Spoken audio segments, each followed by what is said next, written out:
Lena's boots crunched over the gravel shoulder of the old road, the night air curling in damp ribbons around her face. The moon, fat and pale, clung low to the horizon, as if watching her with the same unease she felt in her stomach. She had been walking for an hour now, away from the main street of Brayford, away from the little convenience store where she'd left her friends laughing and daring her in that reckless, small-town way. Just one photo, Lena. Go inside the house and send proof. If you chicken out, we'll know you're all talk. She wasn't all talk. She never had been. But the stories about the empty house on Wren Road had a way of lingering in her memory like cobwebs. Every kid in Brayford grew up hearing about the Riley house. That's what they called it, though no one had lived there in decades. People said the Rileys disappeared in the middle of the night, their dinner plate still warm on the table. Sheriff Holden found the house empty, except for the strange mess in the living room, furniture stacked against the walls, as if someone had tried to make more space in the middle. And the walls, that was the part people never agreed on. They were smooth as bone, the older kids used to whisper, crowding around a flashlight at sleepovers. No corners. Just curves. Like the house had melted.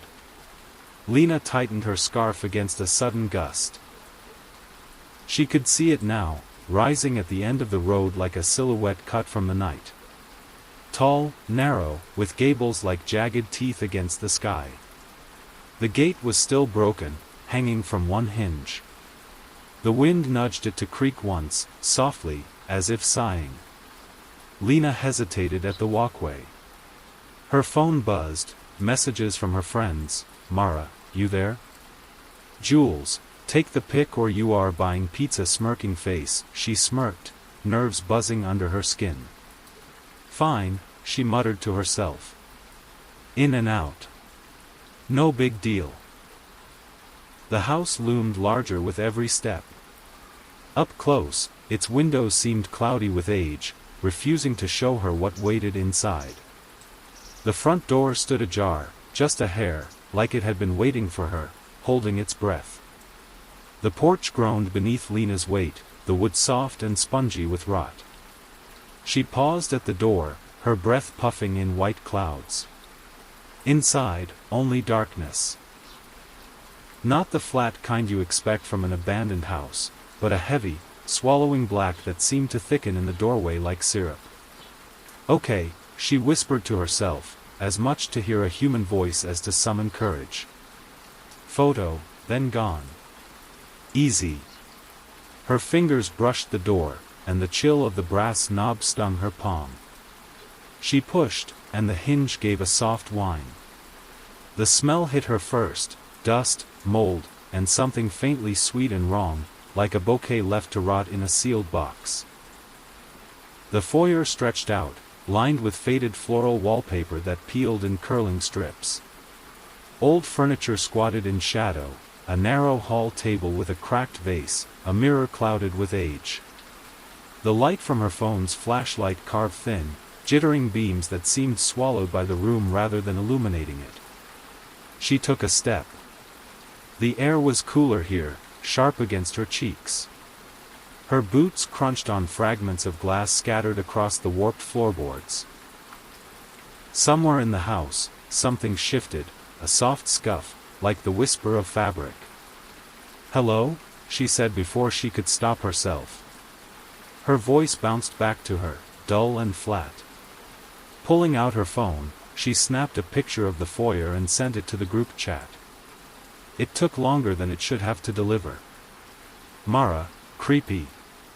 Get one inside face screaming in fear. Jules, nah, that's prob fake. Go further. Lena rolled her eyes, but her heart was skittering. She stepped deeper into the hall. To her left, a doorway opened into a dining room where a long, dust-caked table stretched beneath a chandelier draped in cobwebs. The chairs were all pushed back, slightly askew, as if someone had left in a hurry. Another noise, creak, from upstairs this time. She froze, breath shallow. Then, as if to mock her, the door behind her gave a soft click. She spun. The front door had swung itself shut. Lena's pulse quickened as the click of the closing door echoed in the foyer. She told herself it was the wind, that had to be it, but the air inside the house was still, suffocating. The faint smell of rot and mildew seemed to thicken around her, curling in her nose and throat. She swept her flashlight across the wall to the right of the staircase. The beam caught a series of frames, their glass dull and spotted with grime. They were family photographs, she thought at first, but the longer she stared, the more the unease in her gut swelled. The first frame showed a young woman in a kitchen, smiling in a sundress. But her teeth, they were just slightly too sharp, or maybe the smile was too wide. Lena stepped closer. There was a blur around the edges of the face, as if the camera had trembled, or the face had moved in a way faces shouldn't. The next frame showed a man holding a child. The man's eyes were foggy, unfocused, but the child. Its face was smeared, not by age or damage, but as if something had dragged its features downward like wet paint. Lena felt her skin prickle, her scalp tightening. "Okay," she whispered, forcing a shaky laugh. "Just old photos. Creepy old photos. That's all." She raised her phone to take another picture for her friends, framing the wall. As the shutter clicked, she heard it, a whisper, soft and intimate, curling up from behind her ear. "Lena." Her entire body jerked. She spun, the flashlight beam slicing through the dark. Nothing. Just the dining room on one side, the closed front door on the other. Her phone buzzed. She glanced down. A new message from Mara. "Mara, who's that behind you?" Lena's throat closed. She didn't want to look at the picture she'd just taken, but her thumb tapped it anyway. The photo showed the hallway, the warped wallpaper, the frames.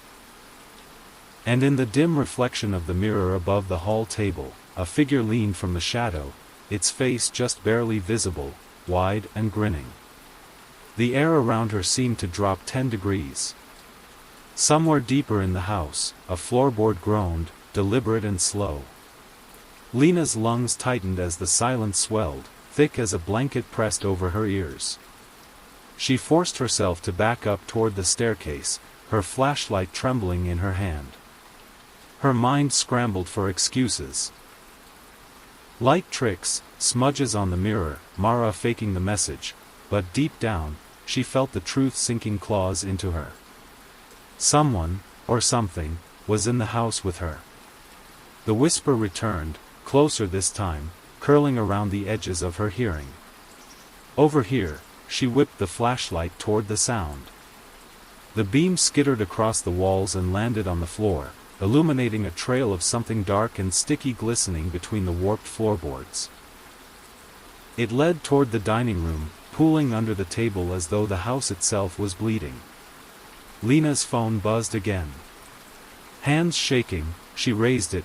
"Jules, no seriously, WTF was that in the mirror?" "Mara, is someone WU?" Her throat felt raw. She didn't reply. A sudden creak above, then 2, 3, like footsteps pacing across the second floor. Slow. Deliberate. Whoever it was, they wanted her to hear. Her instinct screamed to leave, to throw herself at the front door, but when she glanced back, her stomach dropped. The door she'd entered through was gone. Not closed, gone. In its place, the wallpaper continued seamlessly, curling in faded floral patterns where the exit should have been. The flashlight beam jittered as her hands trembled. "No, no, no," she whispered, heart hammering. The whisper rose again, and this time it wasn't a word. It was a sound like a sigh, drawn out and wet, sliding across the walls. Then, soft and deliberate, words followed. "You came, we've been waiting." The chandelier above the dining table trembled, releasing a faint cascade of dust. Lena's phone buzzed in her hand, a lifeline she didn't want to check but couldn't resist. The message from Jules read, "Lena, get out. It's right behind you." Her body refused to move. The air at the nape of her neck grew cold, and in that cold she heard a breath that wasn't hers. Lena spun around in a panic, flashlight beam slicing across the hallway, seeking any sign of escape. But the wall where the door had been was unbroken, covered in faded wallpaper patterned with roses that had long since browned with age. No seams. No hinges. No handle.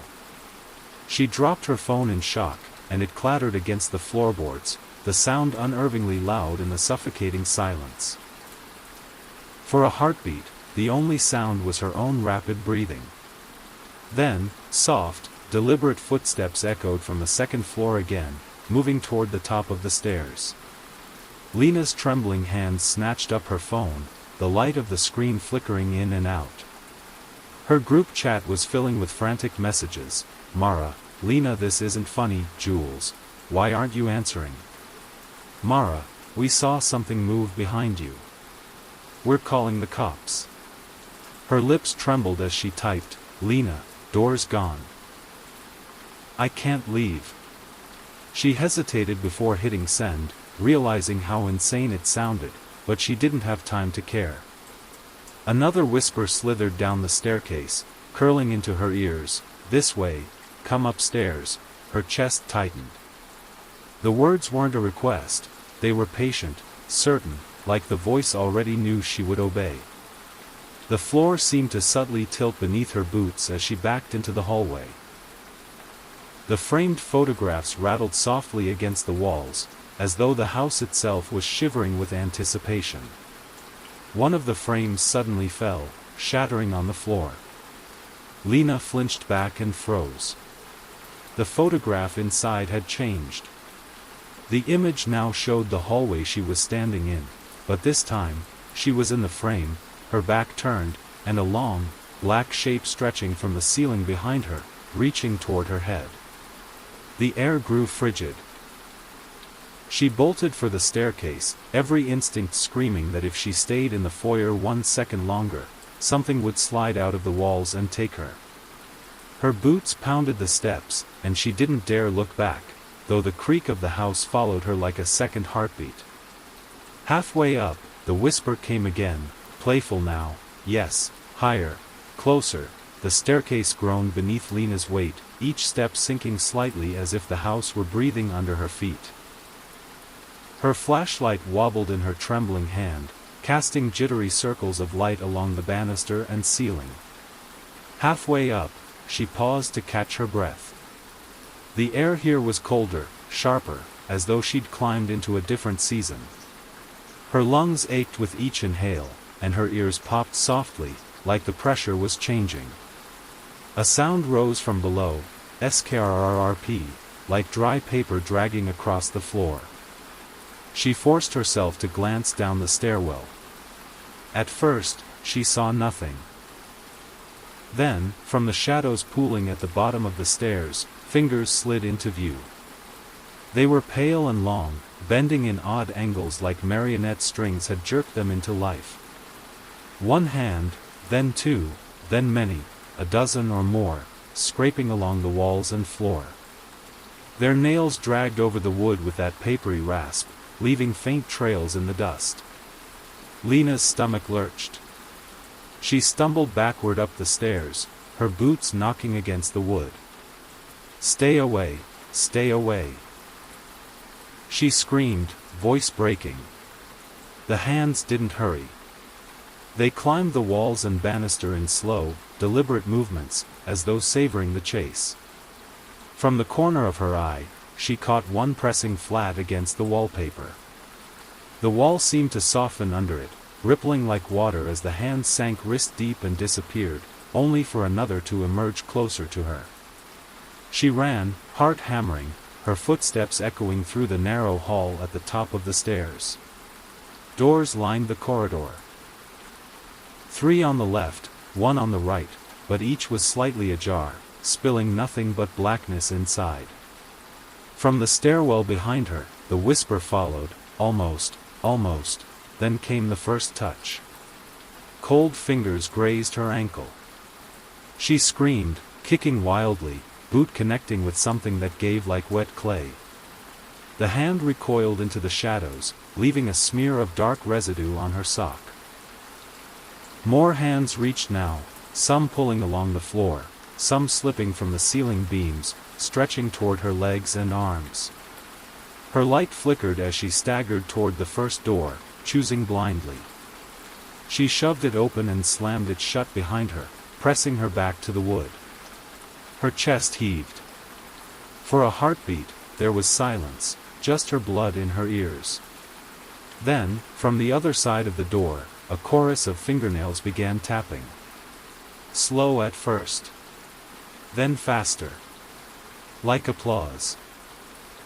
Lena's back pressed against the cold wood of the door as the tapping outside grew into a chaotic rhythm, like dozens of skeletal fingers drumming with glee.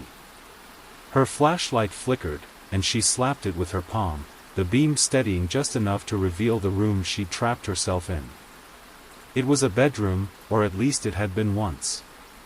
The walls were the same faded rose wallpaper, peeling in ragged strips that curled like tongues. A bed frame crouched in the corner, the mattress long gone, and the floor was a patchwork of warped boards and deep shadows. She forced herself to inhale, to think. Okay, she whispered to no one. There has to be a window. There's always a window. Her light found one, tall, narrow, hidden behind a tattered lace curtain. She rushed to it, fingers trembling as she yanked the fabric aside. And froze. The glass reflected her face, wide-eyed and pale. But beyond that, nothing. No yard, no street, no town. Only blackness, infinite and deep, as if the house floated in a void. Her heart thudded in her throat. She tapped the glass, hoping for a sound, a vibration, anything. But the pain was soft under her knuckle, almost like skin, and it rippled faintly. Behind her, the tapping on the door stopped. Lena stiffened. Her flashlight beam quivered across the room. The silence was somehow worse than the noise. Then, a creak, low and guttural, came from the far corner of the bedroom. Lena swung the light toward it, and her breath caught. A new hallway yawned open where the wall had been solid moments ago. Wallpaper and boards bent inward as if peeled back by invisible hands, revealing a narrow passage that sloped downward into darkness. Her phone buzzed violently in her pocket, startling her into a choked gasp. She yanked it out. Mara, where are you? We see lights upstairs but house looks empty, Jules. We're outside. Front door is closed. No response when we knock. Lena? Her stomach dropped. They were outside. They could see lights. But the world beyond the windows was void. Behind her, the door she'd slammed shut melted away, the wood warping and receding until only more hallway stretched where it had been. The house was rewriting itself, folding and unfolding, trapping her in a labyrinth. The whisper came from the new passage, low and amused, down, where the corners hide. Lena swallowed a sob and took a step toward the impossible hallway, because the only thing worse than moving forward was staying still. The passage swallowed Lena in damp shadows. Her flashlight's beam stretched only a few feet ahead before the darkness seemed to drink it in. The walls here were slick, as if the wallpaper had sweated through decades of rot. The smell thickened, mildew, earth, and something faintly metallic, like rust or old blood. Her boots thudded softly on the floorboards as the slope dragged her deeper. She could almost feel the house leaning her forward, her balance tipping into its throat. Little feet on my tongue, a voice whispered from the wall to her right. Lena froze. Her skin crawled as she slowly turned her flashlight. The faded roses on the wallpaper shifted, petals curling into something like an ear. Another voice answered from the left wall, guttural and wet. "She's soft, she's warm." Her throat closed. Stop," she stammered, taking a trembling step backward. The walls shivered, dust falling from the ceiling. And then the voices overlapped, cascading in a hungry, echoing chorus. "Run if you like. The halls all lead to us. Your friends can't hear you. You are inside the skin now." Her phone vibrated violently. She yanked it from her pocket, desperate for any lifeline. "Mara, we can see your light in the upstairs window." "Jules, Lena? Why are you just standing there?" Her eyes widened. She spun in a frantic circle. There were no windows here. The hallway had twisted 3, maybe 4 times. And still, somehow, they were watching her from outside. A sudden creak rose behind her, long, like the groan of something heavy pressing against the floorboards. She swung her flashlight. A hand emerged from the wall. Not crawling this time, reaching, fingers splayed like the legs of a pale spider. It was followed by an arm, shoulder, and finally a face, sliding out of the wallpaper as if the wall were a surface of water. The face was hers.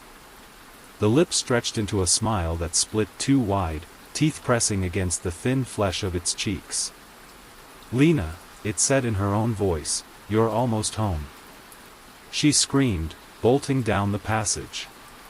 Behind her, the walls laughed, a sound like wood splitting and teeth grinding. The passage twisted and widened until Lena stumbled into a space that felt abruptly larger. Her flashlight beam jittered across mirrors, dozens of them, standing propped against walls, stacked on the floor, even hanging crooked from the ceiling by rusted hooks. Her own reflection multiplied infinitely, each version of herself pale and wide-eyed, fractured by cracks and warped glass. The floor here was different, soft, almost like damp carpet under her boots. When she dared to look down, she saw that it wasn't carpet at all but layers of old clothing, coats, scarves, shoes, all mildewed and fused together as if swallowed by the house and digested slowly. Her stomach lurched. "No, no," she whispered. "They're just things people left behind." Her reflection in the nearest mirror smiled. Lena froze. She hadn't moved. Her own lips were trembling, but the reflection's grin was wide and sharp. "We've warned so many before you," it said, lips moving out of sync with her voice. "Do you want to see them?" The other mirrors flickered, and shapes began to appear, faces behind hers, faint at first, then clearer. Men, women, children, all wrong, their skin pallid and stretched, mouths yawning wider than humanly possible. One leaned forward, pressing its hand against the inside of the mirror. The glass bulged outward under the pressure, rippling like clear jelly. Lena stumbled backward, her boot catching on a half-rotted jacket. The soft floor gave slightly under her weight, and she realized with dawning horror that beneath the clothing were shapes, sunken and vague, like the outlines of bodies curled in fetal positions. A sudden thump echoed as one mirror fell from the ceiling, shattering at her feet. Instead of shards, black liquid splattered outward, smelling of iron and rot. The remaining mirrors screeched in a chorus of fractured voices, "Stay! Stay! Stay! Wear us! Fill us!" The glass began to push forward, as if every reflection was trying to crawl into the room with her. She bolted toward the far side of the room, dodging another falling mirror, her heart hammering against her ribs like a trapped bird. A narrow archway waited ahead, barely tall enough to duck under. Beyond it was only more darkness, but she didn't hesitate. As she slipped through, something cold brushed the back of her neck, a fingertip, or maybe a tongue. The room behind her laughed in her own voice as she fled. The room behind her laughed in her own voice as she fled. Lena ducked through the archway, the laughter of the mirror room echoing behind her like the house had swallowed her voice whole and spat it back, twisted. The passage sloped down again, the air growing thick and heavy, carrying the coppery tang of old blood and wet earth. Her flashlight wavered across the walls, and she realized with growing dread that the corners were gone entirely now.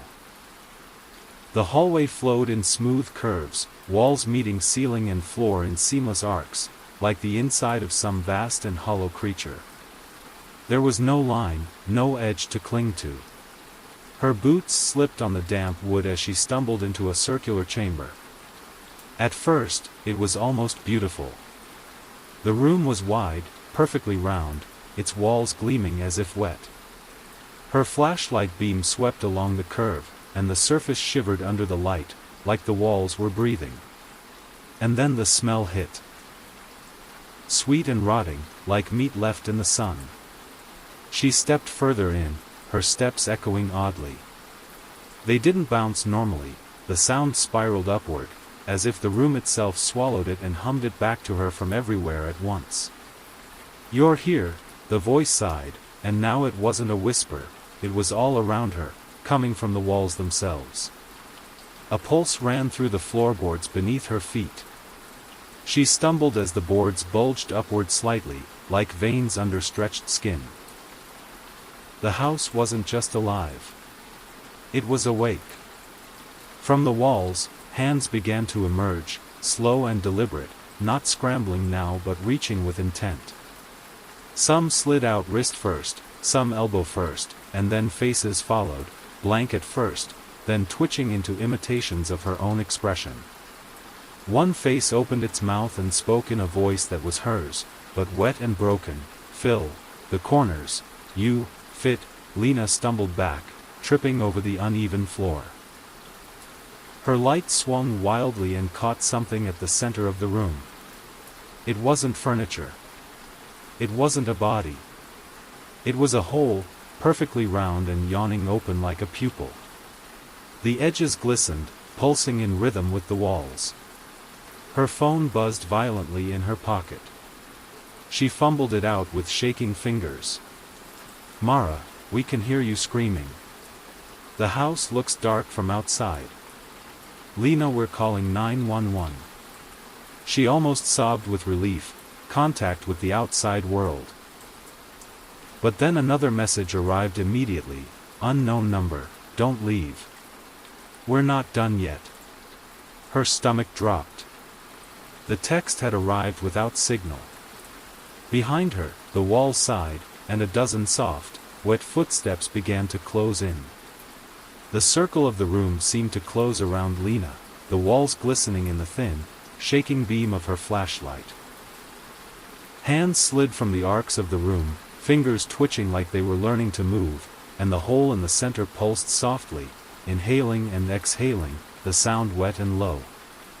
She backed toward the wall, instinct screaming for distance, any distance, from that thing.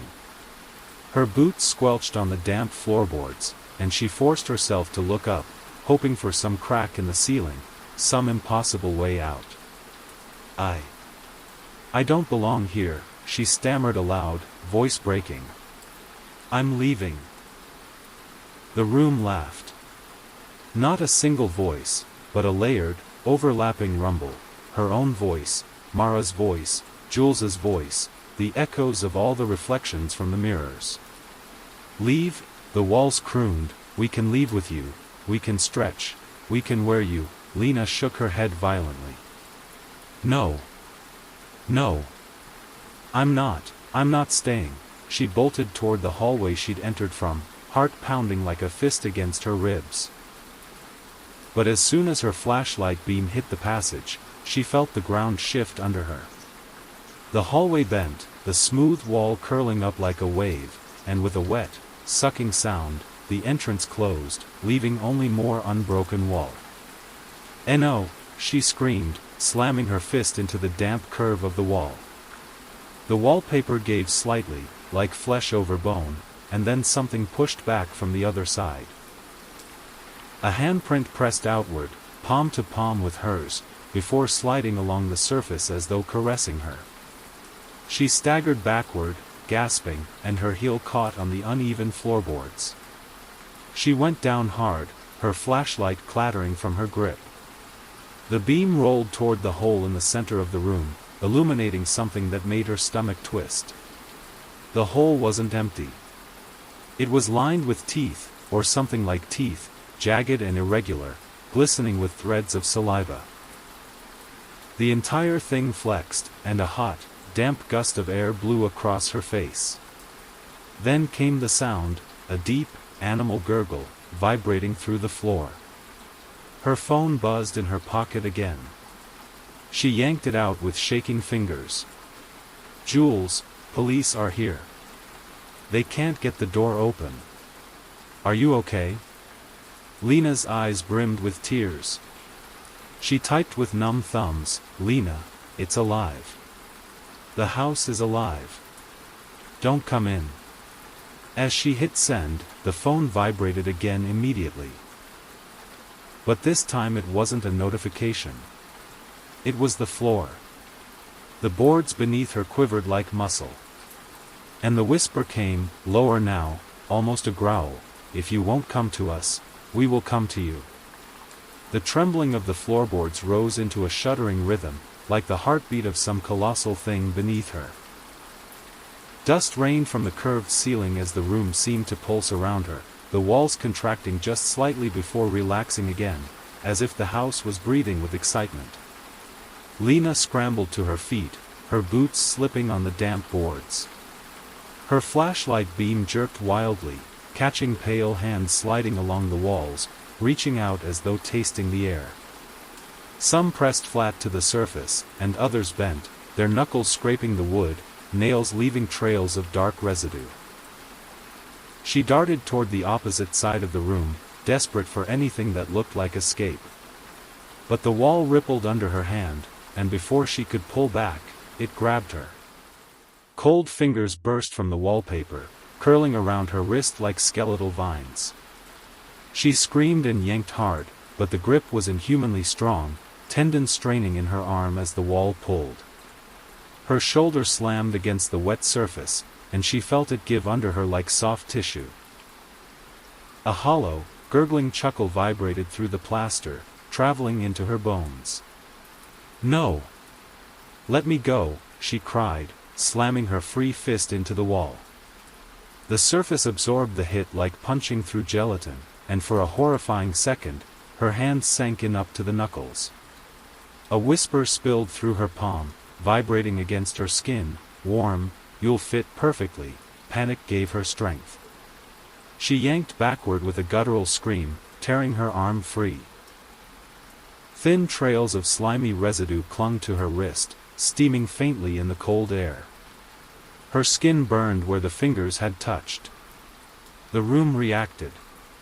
The walls convulsed with a shudder, and the hole in the floor gaped wider, the teeth-like ridges glistening as a wet tongue of wood and flesh licked upward in anticipation. She stumbled back, tripping over the uneven boards again. Her flashlight rolled away, its beam landing on the far curve of the room. Just in time for her to see faces pressing outward from the wall. Some she didn't recognize, pale strangers with empty eyes. But others, her friends. Mara. Jules. Even the sheriff. Their mouths moved in unison, whispering in that now familiar harmony, "Let go. Stop running. We only need one more corner filled." Lena's chest hitched, tears streaking her dirt-streaked face. She didn't know what it meant, fill the corners. But the way the room leaned toward her now, the way the hole pulsed and waited, told her all she needed to know. And then, the floor lunged. The boards rippled beneath her boots and shot upward, launching her against the far wall. Her back slammed into the wet curve, air bursting from her lungs. Cold hands surged out of the surface, pinning her arms and shoulders. For the first time, Lena felt the heartbeat of the house sinking with hers. Stay. Stay. Stay.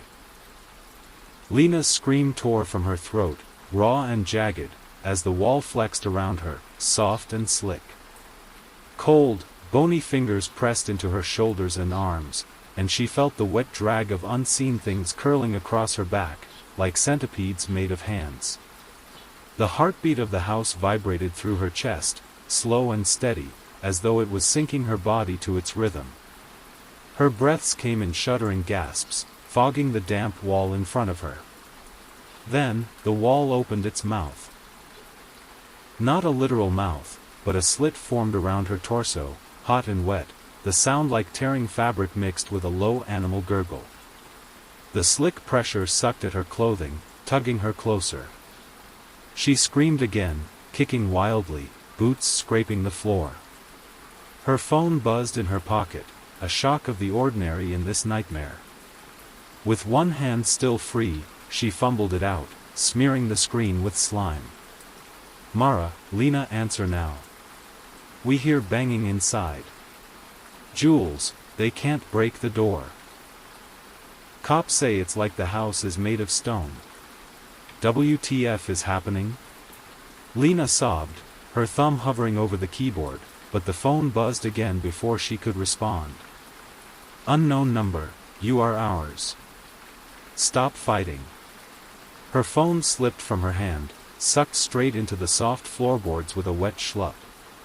She stared in horror, her only link to the outside world gone. Then the wall pulled harder, dragging her shoulder first into the opening. She felt her jacket rip. Cold, slick surfaces wrapped around her arm, sliding up to her neck. Warm, the house cooed in a chorus of whispers, soft, "You'll keep the dark company," she thrashed, adrenaline spiking. Her free hand struck something hard nearby, her flashlight. With a desperate cry, she swung it backward into the wall. The beam flared, reflecting in the slick surface, and the house shrieked. Not in words, an animal sound of raw fury. The pressure on her arm loosened for a split second, and she wrenched herself free, tumbling to the floor in a slick heap. The walls shivered, and a deep tum pulsed through the room, like a drumbeat from the house's core. From the ceiling, liquid dripped, black and viscous, spattering her face and jacket. It hissed where it touched her skin. The walls spoke again, quieter this time, but full of promise. "You can run, little corner, but we are always the room." Lena staggered to her feet, her boots slipping on the wet boards, and sprinted toward a new opening forming in the wall opposite the pulsing hole. She didn't know where it led. She only knew she had seconds before the house lunged again. Lena hurled herself into the opening, boots hammering against slick floorboards as the hallway bent and undulated beneath her like the spine of a trapped animal. Her flashlight beam swung wildly across walls that breathed, the faded rose wallpaper flexing with each pulse of the house's heart. Behind her, the room screamed, a sound that rattled her teeth. It wasn't a single voice but hundreds, all layered together, pleading, angry, hungry. It echoed up the hall in a vibrating wave, and with it came the sound of pursuit, the wet slap of hands and the creak of living wood folding toward her. She ran until her legs burned, rounding a corner that wasn't there before. The hall twisted in on itself, forming a long corkscrew slope, spiraling down like she was running inside a seashell. The light behind her changed, shifting from darkness to a faint, pulsing glow. She risked a glance over her shoulder and immediately wished she hadn't. The walls were moving, folding and rolling like a wave of flesh and wood. Pale arms jutted out at random, grabbing the floor, the ceiling, each other, dragging the hall forward like a centipede made of the house itself. And at the heart of that writhing wave, a face pressed forward in the wall. Her face. It grinned as the house whispered in her own voice, "You'll rest soon, we'll hold you forever." Lena pushed harder, lungs burning. She turned another impossible corner and skidded to a halt. The hallway ended in a pit. She teetered at the edge, her flashlight beam falling into a vertical shaft lined with slick, curved walls. The bottom was lost in darkness, but from deep below came the unmistakable sound of something breathing. The hall behind her groaned, and she heard wood splitting as the wave of the house closed in. Hands were reaching for her already, some dragging along the floor like pale spiders, others snatching at her hair. She made a choice with no time to think. "Screw it," she gasped, and jumped. The world became a blur of slick walls and rushing air. She slid and bounced against the curved shaft, her clothes soaking in foul-smelling moisture. Her flashlight went spinning from her grip, clattering ahead into the dark. Then, she hit a curve in the slide and tumbled hard, rolling onto a flat, soft surface. It squelched beneath her. She had landed in another room. This one was silent. No whispers, no pursuit. For the first time since entering, she could hear only her ragged breathing. The silence didn't comfort her. It was the kind of silence that waited. Lena lay sprawled on the soft, damp surface, her chest heaving, her arms trembling with exhaustion. Her flashlight had landed a few feet away, beam tilted upward, casting eerie shadows across the circular chamber she'd fallen into. It was huge, larger than any room she had passed through before, with a ceiling that curved high above, vanishing into darkness. There were no doors. No hallways. Only the pit and the things it held.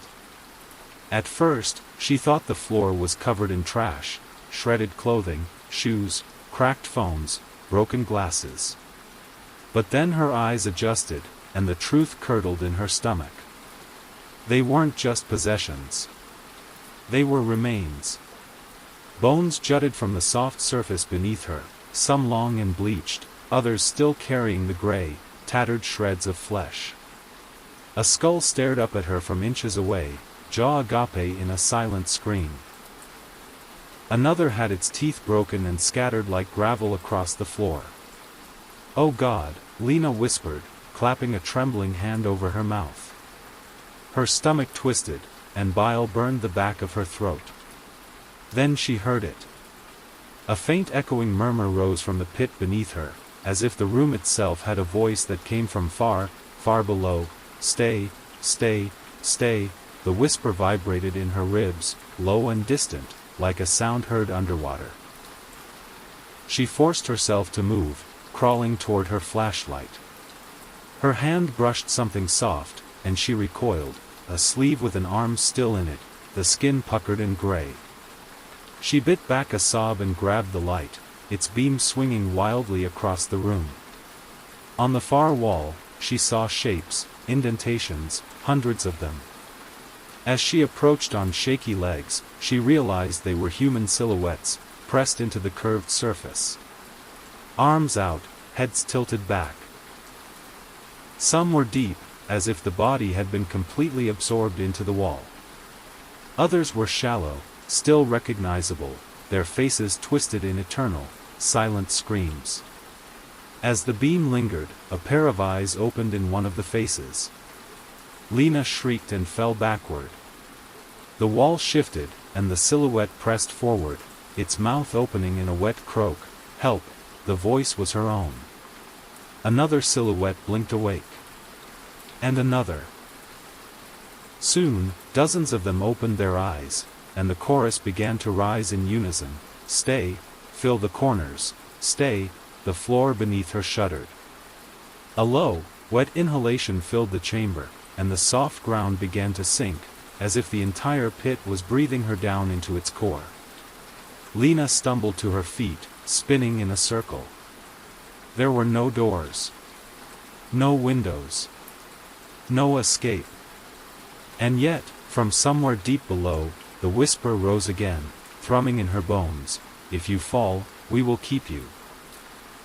The dark has been waiting for your shape." The soft floor began to ripple, pulling at her boots.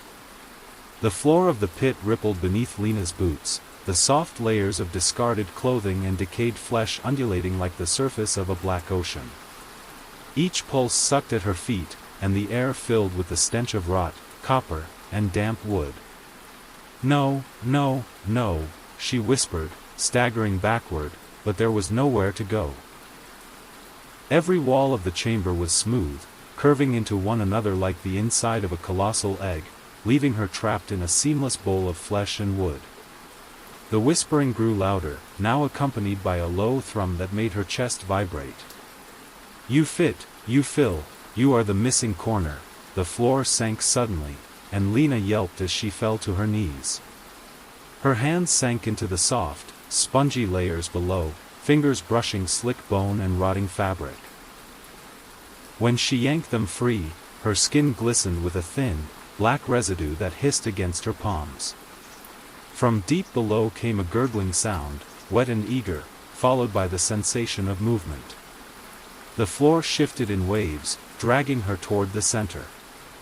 Panic flared, sharp and electric. She crawled toward the nearest wall, slipping and sliding as the surface tilted beneath her. Her hand scrabbled for a grip, but the wall was too smooth, and it felt warm, like the side of a sleeping animal. Then the faces in the wall awoke again, their eyes snapping open in unison. One near her shoulder stretched forward, its mouth brushing her ear. "Don't fight, it's easier if you fall," she screamed, shoving away from it, but the motion only carried her closer to the center, where the floor began to give way entirely, revealing a black, glistening hole. Her flashlight beam skimmed the edge, catching a glimpse of moist, flexing surfaces, like the inside of a throat. The pit breathed in, and she slid several inches closer. The chorus of whispers deepened into hunger: "Fall. Fill. Stay. Complete us." Her boot snagged on something hard. Looking down in terror, she realized it was a rusted metal rod, the remnant of some swallowed piece of furniture. She grabbed it with both hands, jamming it into the soft floor to slow her slide. The pit pulled harder, but for now she held.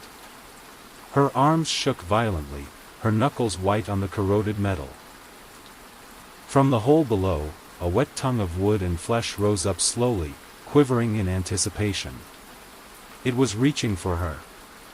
The black, glistening tongue of the pit quivered, tasting the air, strings of mucus stretching from its surface to the shifting floor.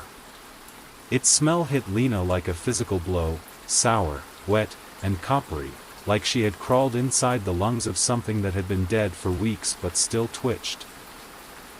She clenched the rusted rod in both hands, her arms screaming with the effort of holding herself steady against the sucking pull of the pit.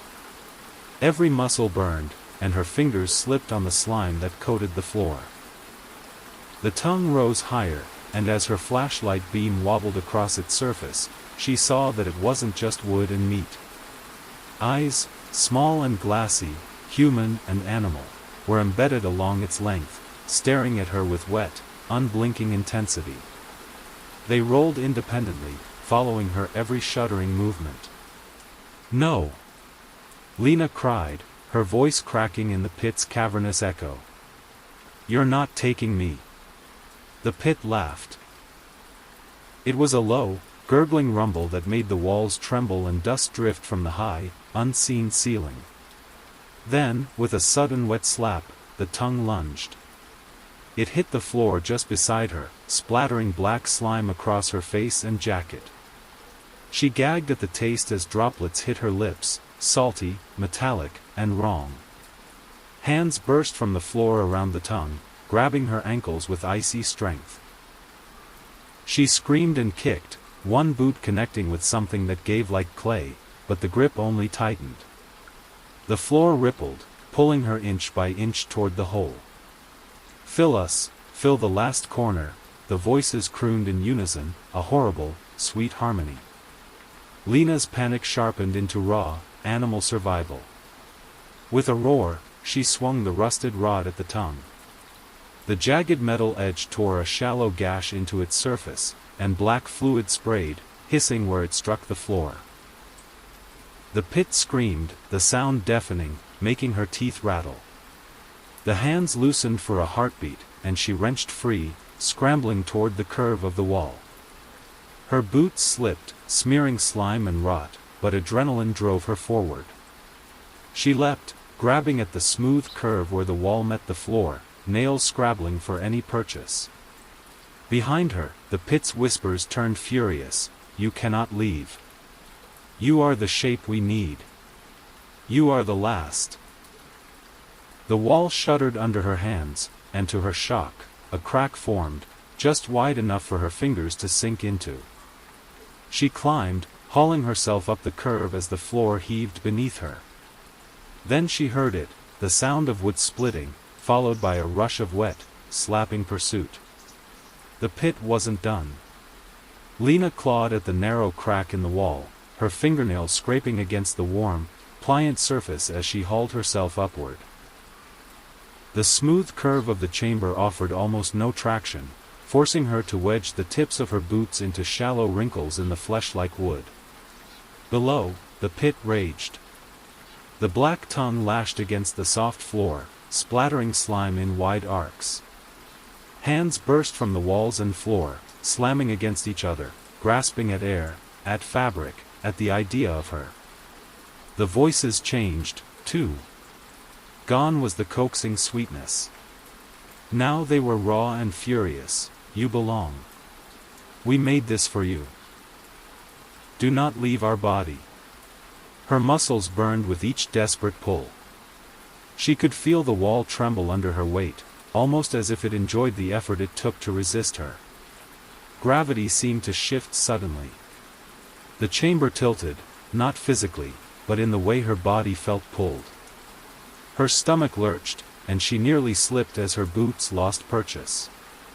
She risked a glance down and immediately regretted it. The floor had risen, or maybe the pit had grown. The black hole yawned wider, lined with writhing teeth and tongues, and the hands were climbing the walls after her, crawling like grotesque white spiders. Some hands were tiny, some massive, all reaching with perfect coordination toward her heels. One grabbed her boot. No, she shrieked, kicking wildly. Her heel connected, breaking brittle fingers, and the hand tumbled down into the waiting maw of the pit. A new hallway formed ahead of her, almost like the house was offering a choice. A long, thin slit opening into darkness at the top of the chamber. She didn't hesitate. Adrenaline roared in her ears as she lunged forward, squeezing through the slick gap into the passage. She fell to her knees on the other side, gasping for air. The hallway here was narrower than ever, and her shoulders brushed the wet, curving walls as she crawled. Behind her, the chamber screamed, a furious, gurgling wail that shook the corridor. The floor began to heave like a breathing lung, propelling her forward. She realized, with dawning horror, that the house was pushing her, but not necessarily toward freedom. Run, little corner, the voice whispered from ahead now, playful again. Run to where we want you. The hallway bent upward into a spiral staircase without stairs, just a twisting ramp. Lena clawed her way along it, her muscles screaming, her heart a drumbeat of fear. Then she felt vibration through her palms. Something was crawling in the walls alongside her, moving faster than she could.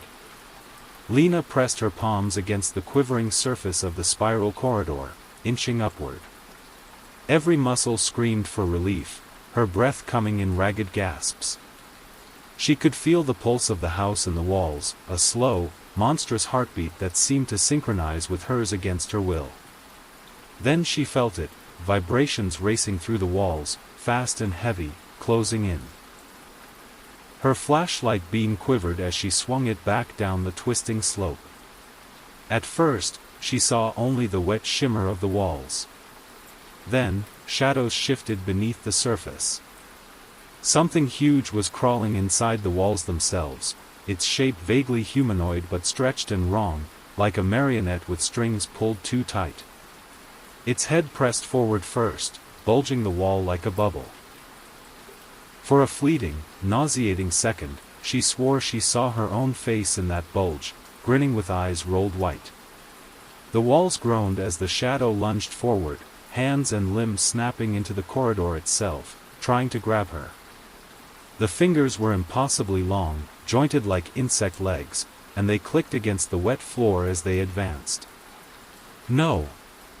Lena screamed, scrambling up the incline. Her hands slipped in the slime, and her knees cracked painfully against the slick wood. The shadow laughed, but not with sound. She felt it in her bones, a vibrating glee that turned her stomach. "Why run? You've seen the pit, you know the shape of the end." A hand shot forward and snagged her ankle. Cold pressure burned into her skin, and she kicked wildly, heel connecting with its wrist.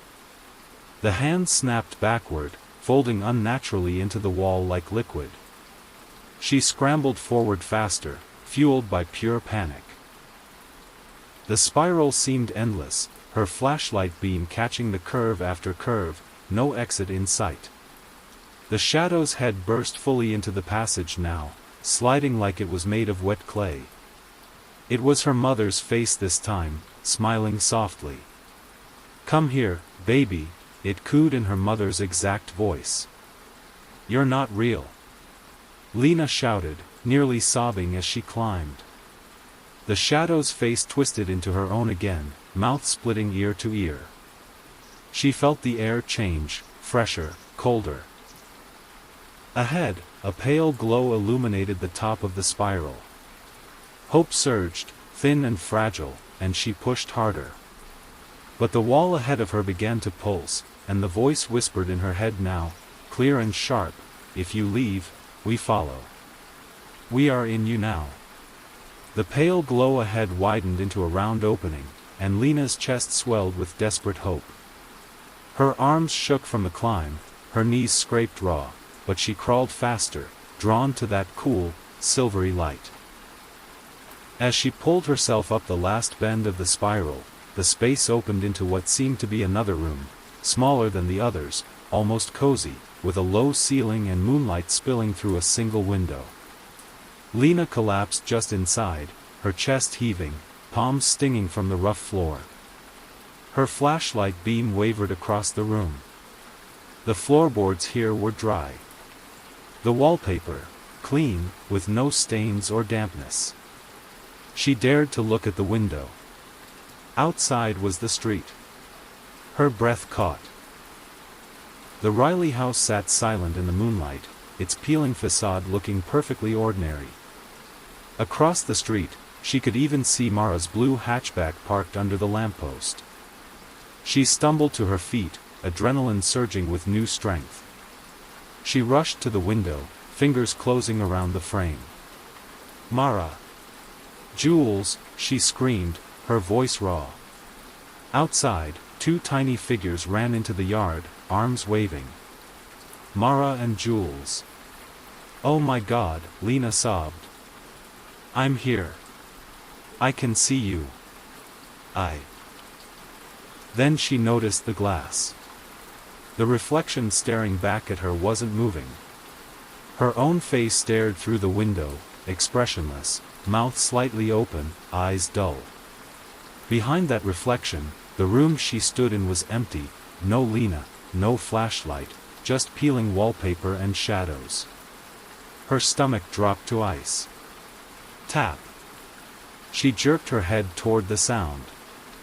Across the room, in the far corner, a hand emerged from the floorboards, fingers splayed and reaching. Then another. Then another.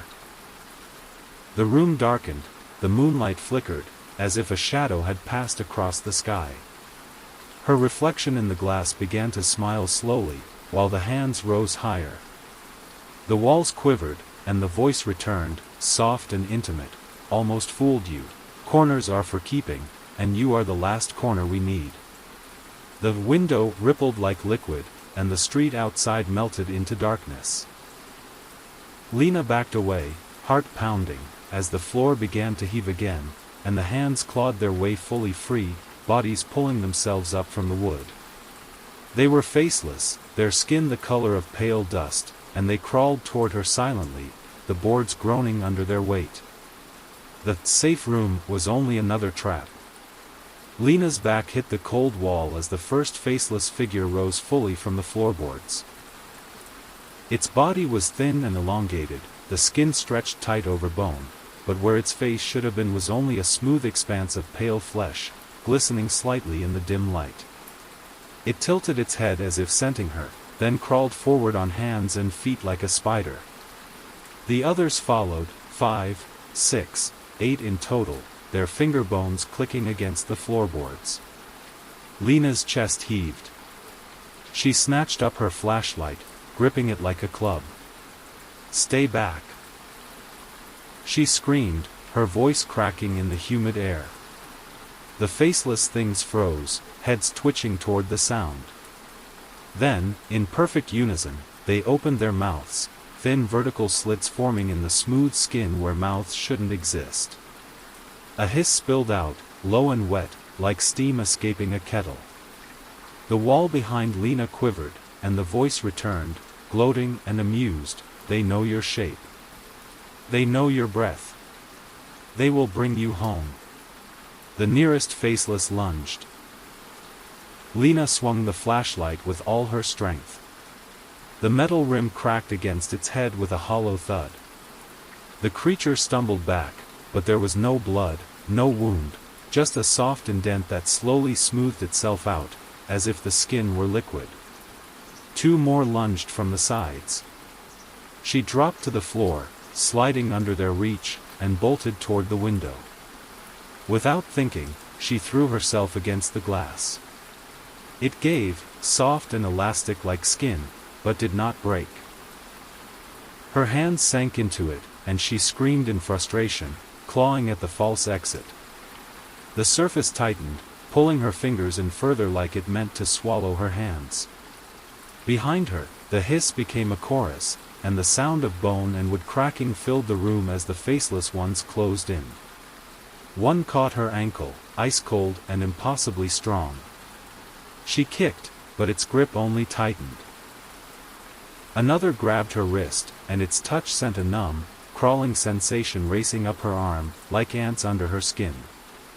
The wall whispered softly, almost lovingly, "Corners are nothing without walls, and walls are nothing without you." The floorboards buckled as more faceless began to rise from below, their smooth heads tilting, their slit mouths hissing in unison. Lena's scream tore through the house, bouncing off the warped geometry of its impossible halls. Lena screamed and kicked against the faceless things, her boots connecting with brittle joints, but their grip was unyielding. Their cold fingers crawled up her arms and legs, each touch numbing her skin like frostbite. Her hands were still sunk into the soft window, the surface gripping her fingers like a living mouth. Moonlight flickered faintly through it, as though the outside world was a memory dissolving in water. "Let me go," she shrieked, jerking against their hold. One faceless thing pressed its smooth head against her shoulder, and she felt a vibration, as if it was humming into her bones. Its slit mouth opened near her ear, whispering in a voice that was hers and not hers, "Stay, stay, stay." Lena snarled and slammed her head backward, feeling it crack against something soft and pliant. The creature staggered, its grip loosening just enough for her to rip one hand free from the window. She swung her flashlight in a desperate arc.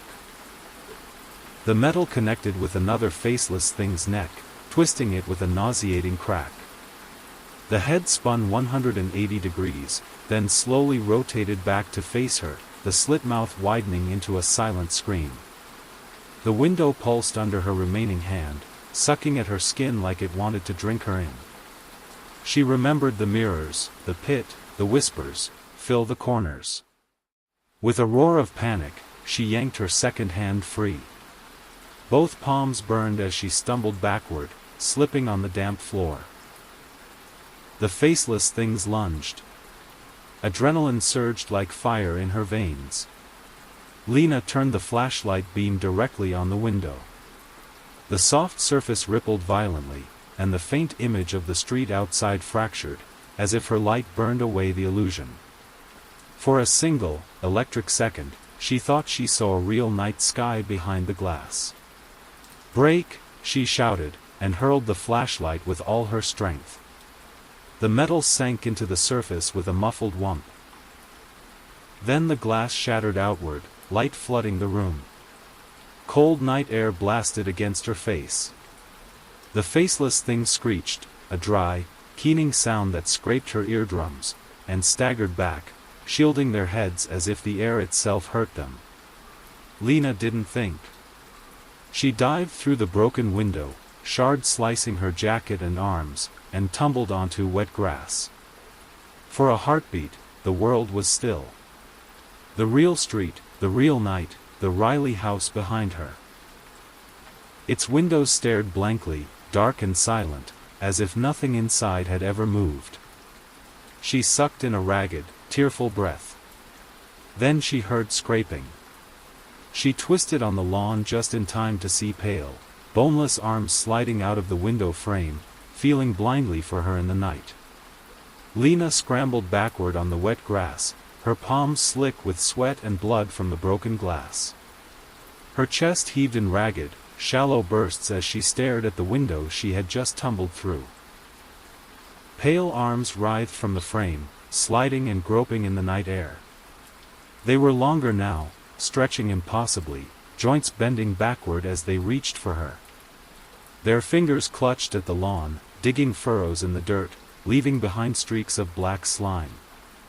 From inside the house came a low groan, like a ship's hull bending under pressure.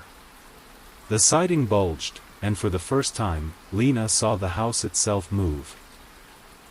The boards stretching and creaking, the roofline shivering in the moonlight. "It's coming after me." A voice drifted out of the window, as soft as wind, as intimate as a whisper in bed, "Lena, come back.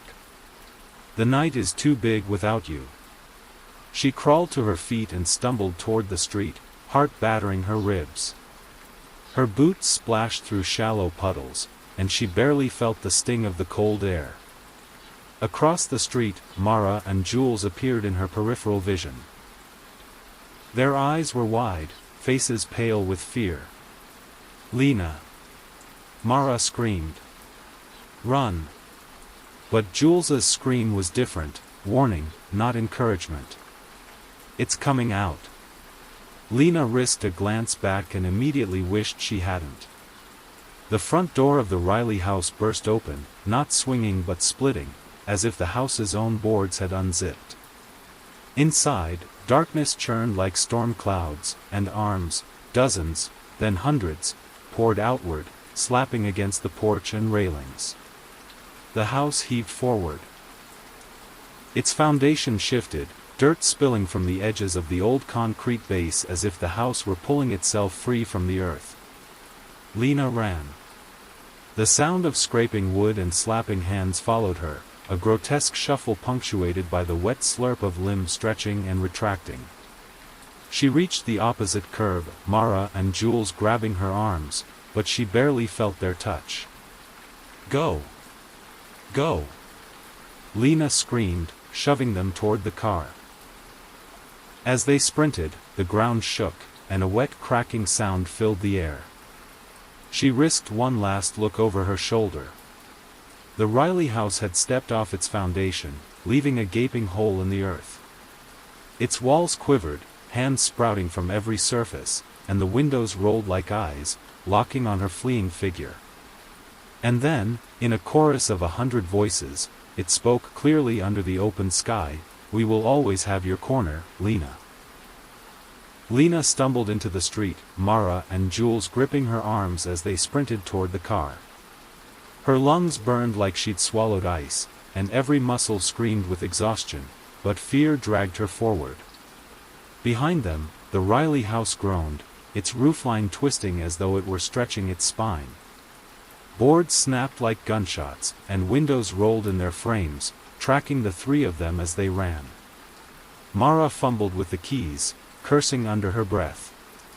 "Come on, come on. Move!" Jules yelled, shoving her toward the driver's seat. The car's headlights flared to life, cutting through the wet night. For a heartbeat, Lena felt a flicker of safety, something normal, something human, but it vanished the moment she heard the slap of hands on asphalt. She turned. The house was in the street. Its porch dragged like a tongue, arms slapping the pavement in unison, pulling the mass of the house forward. A forest of hands sprouted from the siding, some gripping the air, some pulling at the cracks in the road. The sound was a wet, insectal crawl, impossibly fast for its hulking size. And from its open front door, now stretched like a gaping maw, a low, droning hum rolled out, almost musical. Leonea, the car doors slammed shut. Mara jammed the key into the ignition, and the hatchback screamed to life. Tires spun on wet asphalt, kicking up water, then caught. The car lurched forward just as the first arm slapped across the trunk, leaving a long smear of black slime. The hatchback shuddered, as if something far heavier than human had tried to hold it in place. Faster! Jules cried, his voice breaking.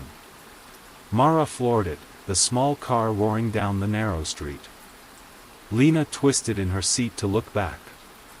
The Riley house followed, its foundation dragging sparks across the asphalt, boards splitting and regenerating as it lunged in short, horrible bursts. Every window showed a face. Some were hers, some were strangers, some were horribly smooth and wrong, but all of them grinned. "It's not stopping!" Mara shrieked. The house screeched, a sound like tearing metal, and part of its roof collapsed inward, only to push out again, taller, stretching toward the streetlights. Lena grabbed the dashboard with white knuckles. "Get to the highway. It can't follow forever." But in her chest, she wasn't sure. The whisper was still there, under her skin, warm and patient. "Run as far as you like. You'll come home." The hatchback fishtailed onto the main road, tires hissing on wet asphalt. Mara's knuckles were white on the steering wheel, her breath ragged. Jules clutched the dash and door, muttering a steady stream of curses under his breath. Lena twisted in her seat, watching the Riley house recede for a heartbeat. It crouched at the end of Wren Road, massive and quivering, hands dragging it forward in jerky lunges. Then it moved again. "It's coming!" Lena shouted, voice hoarse. The house lunged into the road, wood and flesh scraping, arms slapping the pavement like hundreds of wet paddles. Its windows glowed faintly now, full of faces, and the gaping front door yawned wider, spilling that awful drone into the night air. Mara hit 50 miles per hour, then 60. The engine screamed. "We're not fast enough," she cried. The rear windshield exploded inward with a crack like a gunshot. Lena screamed as a pale arm burst through, fingers grasping for her hair. Jules spun and kicked, his boot smashing the hand back. It snapped at the wrist, but a new one slid through immediately, leaving black slime on the upholstery. "Get it, OFF!" Mara yelled. Lena grabbed the metal flashlight from the floor and swung with everything she had. The arm splintered like wet driftwood and withdrew with a hiss. But the whisper didn't stop.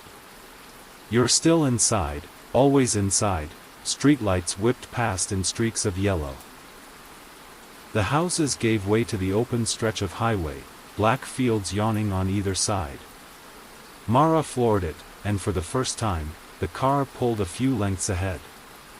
Then came the thump.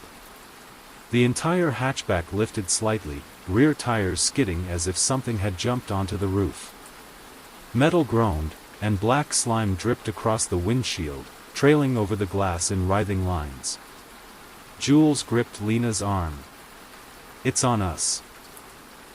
The roof dented inward, fingers pushing through the thin metal like it was wet paper.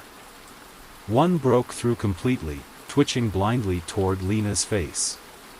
She grabbed the hand and bit down, tasting rot and rust. The finger broke off in her mouth, twitching like a worm. She spat it out with a gag. The car swerved, Mara screaming as she tried to shake the weight. Then the highway split, one direction toward town, the other toward the old bridge over Blackwater Creek. Mara didn't hesitate. She veered toward the bridge, tires squealing. "We have to lose it," she shouted. Behind them, the Riley house shrieked, a sound like steel ripping in half, and the echo rolled over the fields like thunder. The old Blackwater Bridge loomed ahead, a narrow span of rusted steel and damp wood planks stretching over the swollen creek. Moonlight cut across the wet rails, and the reflection of the water below shimmered like a living, black mirror. Mara gunned the engine, and the little hatchback roared onto the bridge, tires clattering on the loose boards. The car shuddered violently with every seam in the planks. "Hold on!" Mara yelled over the engine and the roar of wind. Lena clutched the door handle, chest heaving, heart hammering like a trapped bird. Her arms were streaked with cuts and black slime. She could still feel the house in her skin, an echoing warmth, like she hadn't truly left it behind. Behind them, the Riley house lunged into view, dragging itself onto the bridge with a horrible chorus of splintering wood and wet slaps. Its arms spread wide, gripping the steel rails, and the entire structure heaved forward, bending slightly as it settled onto the narrow span. The bridge groaned under the impossible weight. "It's too heavy!" Jules screamed, looking back. The house's roofline twisted, and from its gaping front door, the tongue, longer than before, glistening and lined with twitching fingers, spilled out, licking the planks of the bridge. "Home, you can't leave home," the voice cooed, carrying easily over the night wind. The hatchback bounced and skidded over the midpoint of the bridge.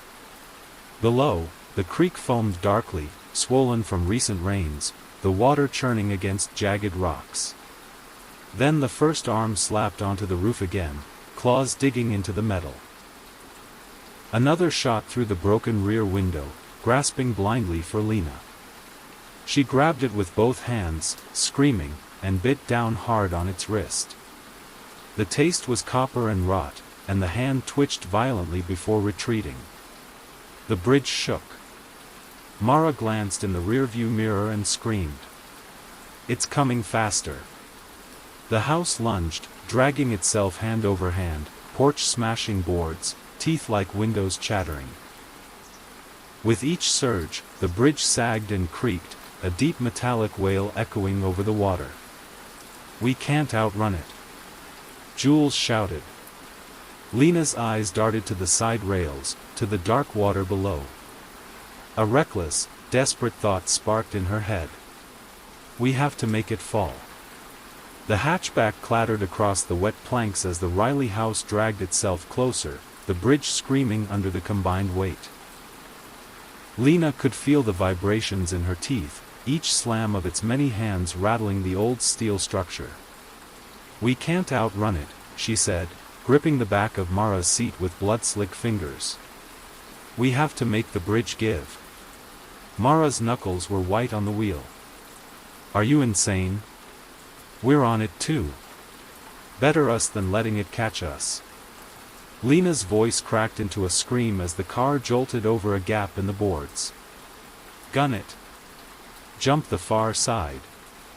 Let it fall in."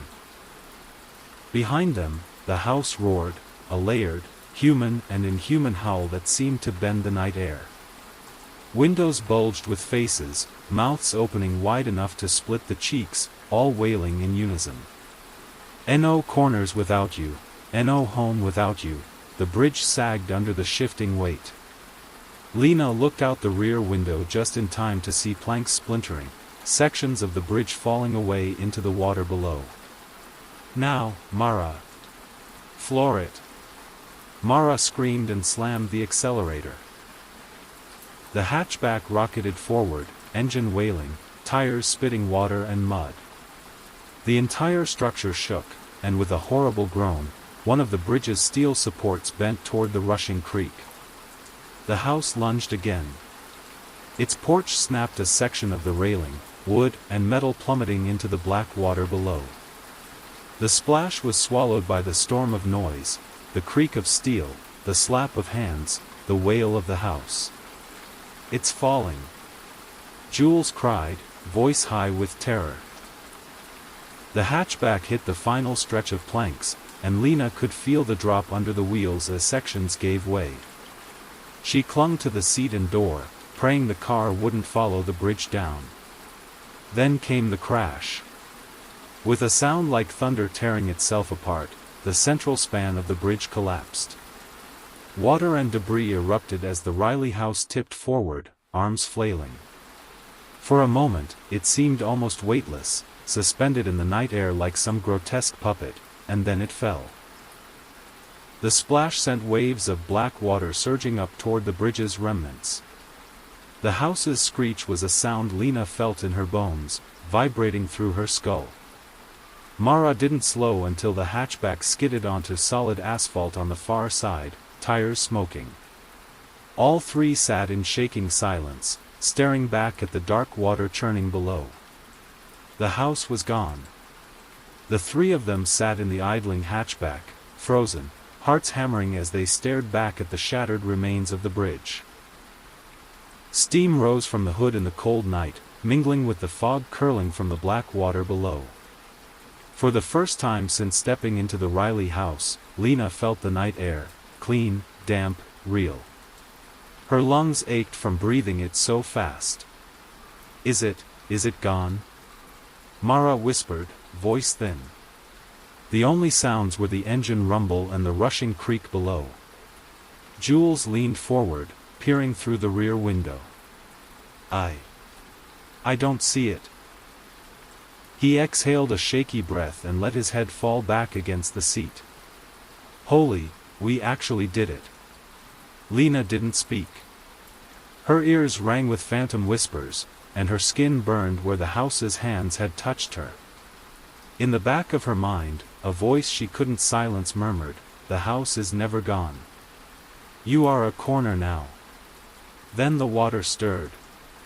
It began as a subtle whirlpool, a dark circle where the collapsed bridge had fallen. Bits of wood and debris spun in lazy spirals, then faster. A bubble of black water rose, swelling like a blister. "Drive, Mara," Lena said, her voice shaking. Mara glanced at her, confused. "What?" The river erupted. A roofline breached first, water cascading off like hair from a drowned animal. Hands slapped the surface, sending up sprays of black foam. The Riley house rose from the creek, its structure warped and dripping, as if the river itself had been swallowed into its walls. Moonlight glinted off windows full of faces, some half melted by the water but still grinning, and the front door gaped, spewing river water like vomit. Jules screamed. "Go! Drive!" Mara slammed the accelerator, tires squealing on wet asphalt. The car lurched forward, engine roaring as they sped into the dark countryside, leaving the bridge and the rising house behind. But the sound followed, a wet, dragging thump, like the heartbeat of the earth itself. Lena stared out the back window, breath fogging the glass. She could see it moving, dragging itself up the bank on a forest of arms, water pouring from its gaping mouth and teeth-like windows. It wasn't just alive. It was hunting. The hatchback tore down the country highway, engine howling, headlights cutting twin spears through the mist. Trees blurred past on either side, their black branches grasping like hands in the moonlight. Lena's head snapped between the rear window and the road ahead, pulse pounding in her throat. The Riley house was still following, dragging itself through the fields parallel to the highway. Water streamed from its walls, and every lurch forward left deep gouges in the soil, like scars across the land. The whisper returned, inside her head this time, soft and steady, "You are still home. Distance is a wall, and we have no walls. Only corners." "It's talking to me," Lena muttered, voice raw. Jules whipped his head toward her. "Don't listen to it." "I'm not." She clutched her temples. "I think it's in me." Mara's jaw was tight, her eyes bloodshot in the glow of the dash. "We just keep going.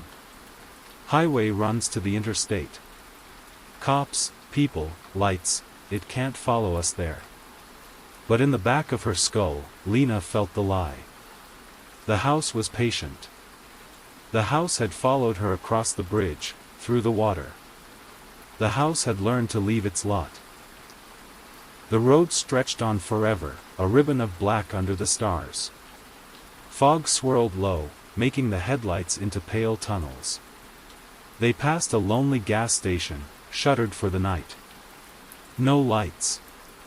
No people. Only their car and the dragging sound behind them.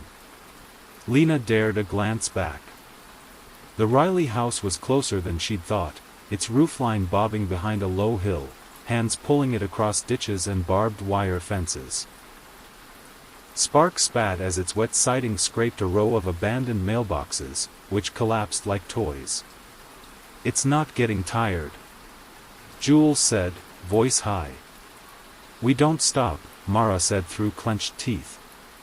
Then the road forked.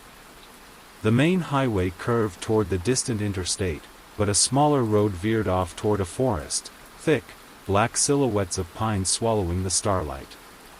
Mara hesitated. Which way? The whisper purred in Lena's head, guiding, teasing, "Come to the woods. Shadows keep corners best." Lena shook her head violently. "Stay on the main road. Lights. People." Mara chose the main highway, tires screaming as they hugged the curve. For a heartbeat, Lena felt a flicker of hope, until she saw the house leave the road entirely, cutting across the empty field, moving faster now, like it knew the land better than they ever could. And in the rear window, she swore she saw her own reflection grinning. The hatchback screamed along the deserted highway, engine straining near its limit. The yellow lines blurred beneath the headlights, and the world narrowed to a tunnel of wet asphalt and fog. Lena craned her neck toward the fields. In the pale light of the moon, she saw it, the Riley house, cutting across the farmland like a hunting animal, its hands digging into the soil, flinging mud and broken fence posts as it surged forward. "It's trying to cut us off," she shouted, voice cracking. Jules twisted in his seat and went pale. "It's faster than us." The house's roofline bent and twisted as it moved, gables elongating like hunched shoulders. Its front door yawned wider, and she thought she saw movement inside, shapes sliding forward, eager for her. Mara gripped the wheel, knuckles white. "I'm not slowing down." Thump. The car lurched sideways, tires squealing, as something massive slammed into the rear quarter panel. Mara wrestled the steering wheel, the car fishtailing across both lanes. "It hit us!" Jules cried. The house was on the shoulder now, scraping along the blacktop, arms slapping the road, leaving smears of black slime. Windows rattled with grinning faces, and the roof shivered like a living thing. Lena felt a vibration under her skin, that same sick rhythm, the house's heartbeat syncing with hers. "No need to run, little corner, just stop. Let us close around you." The whisper was so close now, she almost felt it on her earlobe. The hatchback bounced as Mara swerved to avoid a fallen branch. Behind them, the house lunged sideways, blocking both lanes. "We can't pass it," Mara shouted. The Riley house lurched ahead, using its hundreds of arms like stilts to vault partially onto the asphalt. Its shadow swallowed the car, moonlight vanishing under its warped, quivering bulk. Lena's heart raced. "Then we have to make it move." Jules blinked at her. "Move? That thing's a house." She grabbed the rusted tire iron from the back seat, the same one they'd used to change a flat last summer. Her hands shook. "We hit it. We blind it. Something. Or it's gonna swallow us." The house turned, impossibly, on the road ahead. Its windows rotated, all of them focusing on her. Every single grinning face in those panes opened its mouth at once. And from the gaping front door, the voice boomed, "Stop. Come home." The hatchback skidded to a halt sideways on the wet road, tires screaming as the smell of burnt rubber filled the air. Mara's hands shook on the wheel, her wide eyes locked on the living bulk of the Riley house blocking the highway ahead. The house crouched like a predator, its warped frame quivering. Hands gripped the asphalt, splintering wood and cracking tar, pulling it slowly forward with wet, echoing slaps. Windows rotated toward the car in a wave, each filled with grinning faces. Her own, Mara's, Jules's, and strangers, all smiling too wide. "We can't outrun it," Lena whispered, her breath fogging the glass. Her heartbeat rattled in her ears. "We make it move, or we die here." Jules turned toward her, his face pale in the dashboard glow. "What does that even mean?" "Hurt it. Make it chase, not block." Lena's hands trembled as she gripped the tire iron, slick with her own blood and rain. The house leaned forward, front door yawning open wider than physically possible. Inside was nothing but churning blackness, full of reaching hands and the wet whisper of wood and flesh rubbing together. A tongue of wood and slime lashed out, slapping the wet road and leaving a steaming smear of black. Mara whimpered. "We can't fight that." Lena's throat was raw, but something in her chest snapped. The same thing that had kept her running this long flared into reckless fury. "We don't have to fight it. We make it angry." Before anyone could stop her, she flung the car door open and jumped into the rain. The cold bit into her torn skin, and the road vibrated under her boots as the house inched forward. "Hey," she screamed, voice cracking against the night. "I'm right here. You want me? Come get me." The whispers inside the house rose into a scream, a layered sound that made the air feel thick. "Corner. Our corner. Come home." The roof buckled as if the house convulsed in rage. Its arms slammed the road, leaving spiderweb cracks, and then it lunged forward, abandoning its blocking position to charge directly at Lena. "Lena! Get in!" Jules bellowed, leaning out the window. She dove back into the car, slamming the door as Mara hit the gas, swerving around the house as it lurched sideways to grab her.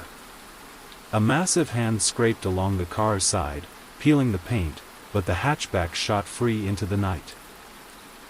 The house screeched, spinning on a cluster of limbs, and gave chase. Lena gasped for air, heart hammering, the whisper in her head now giddy, "Run. We like it when you run." Rain sheeted across the windshield as the hatchback roared into the night, tires squealing on slick blacktop. Mara gripped the wheel with white knuckles, knifing through the darkness at nearly 90 miles per hour. Behind them, the Riley house tore down the highway in a grotesque half-gallop, its many arms digging into the road for traction. Sparks leapt where wood and bone scraped asphalt, and its roof shuddered with every impact. Lena clutched the torn door handle, peering into the side mirror. She could feel the house's hunger vibrating through the glass, through the air itself. Its windows glowed faintly with grinning faces, some pressing against the panes until skin flattened and slid down, leaving streaks like tears. "We're behind your eyes, Lena," the whisper purred in her skull. "You can leave your friends. We only need you." "Shut up," she screamed, clutching her head. Jules flinched, twisting in his seat. "What's it saying now?" "It wants me to," she cut herself off, teeth gritted. She wouldn't give it the satisfaction. The house lunged forward, closing the gap in an instant. A massive hand slammed onto the roof, caving the metal inward with a shriek of tearing steel. Rain and wind blasted into the cabin through the growing hole. Mara screamed, fighting the wheel as the car fishtailed. "I can't shake it." The front door of the house yawned wider, a cavern of blackness lined with twitching fingers and teeth-like boards. Inside, Lena could see shapes squirming, as if the house itself was salivating. "Jump," the voice whispered sweetly. "It won't even hurt. Don't listen to it." Jules yelled. "We're almost to the lights. I see the interchange." In the distance, faint yellow glows shimmered, the first signs of the interstate. Civilization. Gas stations. Trucks. Other cars. Hope flared, then died immediately. The Riley house launched itself forward, slamming into the hatchback's rear. The car lurched sideways, spinning into the opposite lane. Mara fought the skid, but the wet road betrayed her, and the world became a blur of headlights, rain, and screaming metal. "Hold on," she shouted. The car spun, slamming backward into a muddy embankment, tires screeching. The engine coughed and sputtered, steam hissing from the hood. Through the shattered rear window, Lena saw the house slowing, savoring the moment. Its many arms spread wide, encircling the road. The voice in her head hummed like a lullaby, "No more running. Our last corner comes home now." The hatchback hissed and steamed, its rear end crumpled against the embankment. Rain pelted the shattered windows, mingling with Lena's ragged breath and the sour stench of the house now filling the night. The Riley house crouched in the middle of the highway, blocking both lanes, a warped silhouette against the stormy sky. Its arms spread wide like a grotesque theater curtain, framing its front door, which had opened to its fullest. An obscene, black maw lined with splintered wood and twitching hands. Lena felt its pull, not physical but inside her bones, tugging at her very will. "Last corner, last piece of home, don't make us chase you anymore."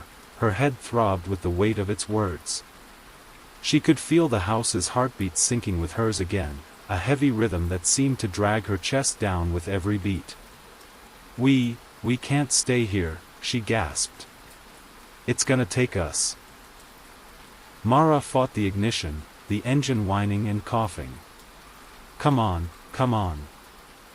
The house moved.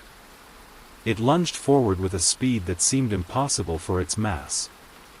Its arms slapped the asphalt, splintering the road, and its porch smashed the front of the hatchback with a crunch of metal and glass. Lena screamed as her head whipped forward, the seatbelt biting into her shoulder. "Out!" Jules yelled. "Get out!" The three of them kicked open their doors, stumbling into the rain. The cold shocked Lena's senses as her boots splashed in muddy runoff. Steam rose from the mangled car as the house loomed over it, arms crawling across the hood and roof like a forest of pale snakes. Lena turned toward the trees lining the embankment. "The woods," she shouted. "We can lose it in the trees." They scrambled up the slick hill, boots sliding in mud, as behind them the hatchback was lifted into the air, crumpling in the grip of a dozen hands. The car horn wailed as the roof caved in, then cut off with a wet snap as the house crushed it flat. Lightning split the sky, and for an instant, Lena saw the house's full shape, its foundation warped into a forest of arms, its roofline bent like a spine, windows rolling to follow her up the embankment. The voice boomed through the rain and thunder, "We are your home. And home always takes you back." Lena, Mara, and Jules vanished into the black trees, mud clinging to their boots, lungs on fire. Behind them, the house followed, its bulk scraping across the embankment, arms digging into the earth like claws. The forest swallowed them whole, the sound of the rain dampened by the dense canopy overhead. Branches snatched at their clothes and hair, and the mud sucked at their boots as they stumbled through the underbrush. Lena's lungs burned with each ragged gasp, her throat raw from screaming. Behind them, the world quaked with the arrival of the Riley house. Trees snapped like matchsticks, and the earth groaned as hundreds of arms dug into the wet soil, dragging the impossible structure forward. This way. Jules panted, veering between two massive pines. We can lose it if... The ground shook. A tree toppled to their right with a deafening crash, flinging wet dirt and leaves into the air. Through the trunks, Lena caught glimpses of the house moving in the dark. Its roofline splitting into jagged peaks, its windows glowing faintly like eyes searching the woods. Limbs sprouted from its sides, slamming into trees to push it along. There are no corners in the woods, the voice whispered in her skull. But we can make them. Mara tripped over a root and fell hard, mud splashing up her arms. Lena skidded to a stop, helping her to her feet. Their hands slipped on rain and slime. Keep moving. Lena wheezed. A wet cracking sound echoed through the trees. She risked a glance back. The house had changed again. Its porch and gable seemed to stretch upward, mimicking the shape of the trees. Long, branch-like arms extended, bristling with finger-like twigs, blending into the forest as it moved. It's camouflaging, Jules whispered, voice breaking. Oh God, it's... The ground beneath him shifted. A pale hand burst from the mud, grabbing his ankle. Jules screamed, thrashing wildly. Two more hands shot up, pulling at his legs. No!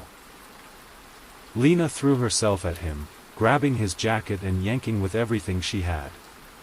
Mud sucked at his boots with a horrible schlup, but he came free just as the earth quivered, and a tongue of wood and flesh slithered out of the hole where he'd been standing.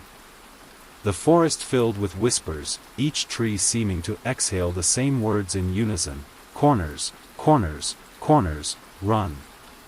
Mara sobbed, and they bolted deeper into the dark, branches whipping their faces. Far behind, the Riley house advanced, reshaping itself to fit the woods, and Lena realized with a cold, sinking certainty, it doesn't need streets or a foundation anymore. It can go anywhere I go. The trees thinned abruptly, and Lena, Mara, and Jules stumbled into a clearing soaked with rain and moonlight. The forest floor here was unnaturally smooth, as if something had pressed the earth flat, leaving no roots or rocks to catch their feet. Lena slowed, chest heaving, dread gnawing at her gut. This doesn't feel right, she gasped. Clearings like this shouldn't be here. Mara bent over, hands on her knees, mud streaking her cheeks. We just need a second, then the echoes began. A whispering chorus drifted through the clearing, soft but everywhere at once. It wasn't the wind. It was voices, their own voices, looping in broken fragments. Keep moving, moving, no, don't stop, stop, stop. Jules spun in a circle, his eyes wild. Do you hear that? Lena nodded, shivering. She felt the vibration in her chest, a low hum that didn't come from the air but from the ground itself. She crouched instinctively, pressing a hand to the flattened earth. It was warm. It pulsed. The clearing was part of the house. Before she could warn the others, the ground rippled. Dozens of faces swelled from the mud, stretching up like bubbles rising through tar. Their mouths opened, and the whispers grew into a wet, rasping chant. Corners, corners, you fit, stay, stay. Mara screamed, stumbling back as arms burst from the ground, clawing for their boots. Lena grabbed her and pulled, adrenaline surging. Run! Run! The three of them bolted for the far tree line, mud splashing their legs, as the ground convulsed beneath them. Hands raked at their ankles, and one nearly caught Lena's wrist before she tore free, leaving blood and skin in its grip. From behind, the trees groaned, and Lena dared a glance over her shoulder. The Riley house emerged into the clearing, bigger than before, its roof bent into jagged angles, walls swollen with soil and roots. Its front door opened, spilling wet black earth like it had swallowed part of the forest whole. And in the moonlight, she saw the truth. The clearing was shaped like a room, a perfect oval of smooth earth, with no corners at all. Lena, Mara, and Jules skidded to a halt at the edge of the clearing, their shoes sinking into the mud as they stared at the unnatural room of earth. The clearing pulsed. It wasn't metaphorical anymore. The ground rose and fell, as if they were standing on the chest of some buried giant. Rain pooled in shallow depressions, rippling with each beat of the house's impossible heart. "It followed us underground," Lena whispered. Before anyone could answer, the Riley house surged forward, dragging itself fully into the clearing. Its arms plunged into the soil, and the ground shivered as if the land itself had nerves. The front door yawned wider than ever, spilling out a cascade of mud and pale hands that scrabbled across the clearing, feeling for them. Windows swiveled in jerky motions, faces pressing against the glass. Some were new. Wet, earthy visages made from packed soil and roots, their mouths stretching open in silent screams. The voice came again, thick and resonant, as if spoken by the entire forest floor. "We are everywhere now. The world is our room, and you are the last corner we need." The ground erupted. A pillar of earth and roots shot up just behind Jules, nearly impaling him. He stumbled forward with a scream, mud splattering his back. "It's making walls!" Mara cried. Lena's eyes widened. She watched as root-laced columns thrust up around the clearing, curving in smooth arcs to meet each other. No angles. No corners. The house is turning the forest into itself. "It's building a room to trap us," she yelled, grabbing Mara's arm. "Run before it closes." They sprinted across the slick, beating earth, dodging pillars as they rose, forming the bones of a new room.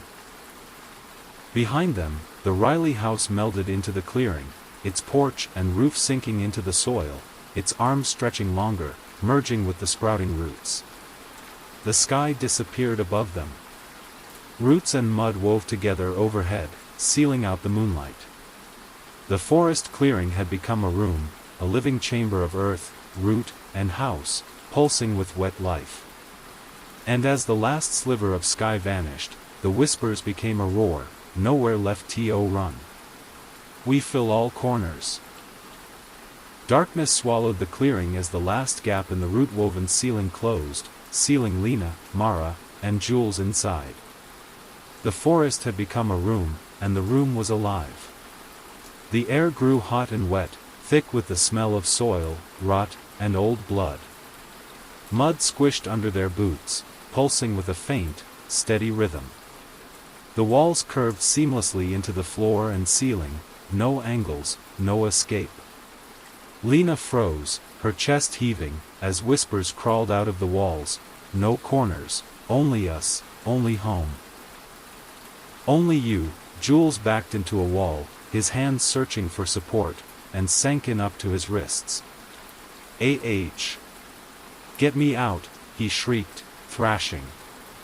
The mud walls clung to him, pulling in slow, deliberate sucks, like the house was tasting him. A pale hand emerged from the surface and slid over his shoulder, followed by a faceless head pressing out just enough to nuzzle his neck. Lena lunged, grabbing his jacket and yanking with all her strength. With a wet schlup, he tore free, falling into the dirt. His jacket ripped down the back, black slime clinging to the fabric. Mara sobbed. "It's gonna swallow us." The floor shifted, and Lena stumbled as the entire room tilted. Mud slid toward the center, and she realized with horror what the shape beneath her boots was becoming. A pit. "It's making the pit again," she whispered. The center of the room sank, and a black hole yawned open. This time, it was lined with roots and bone, and the wet, sucking sounds of movement rose from deep within. Then the faces formed in the walls, hundreds of them, eyes opening in unison, staring at her.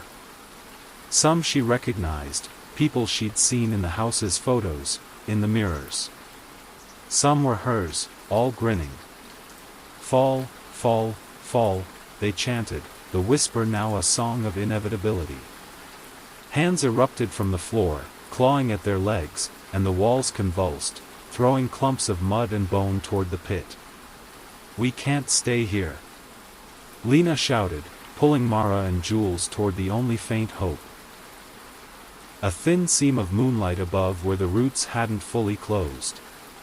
Behind them, the pit exhaled, and the room itself moaned, hungry and patient.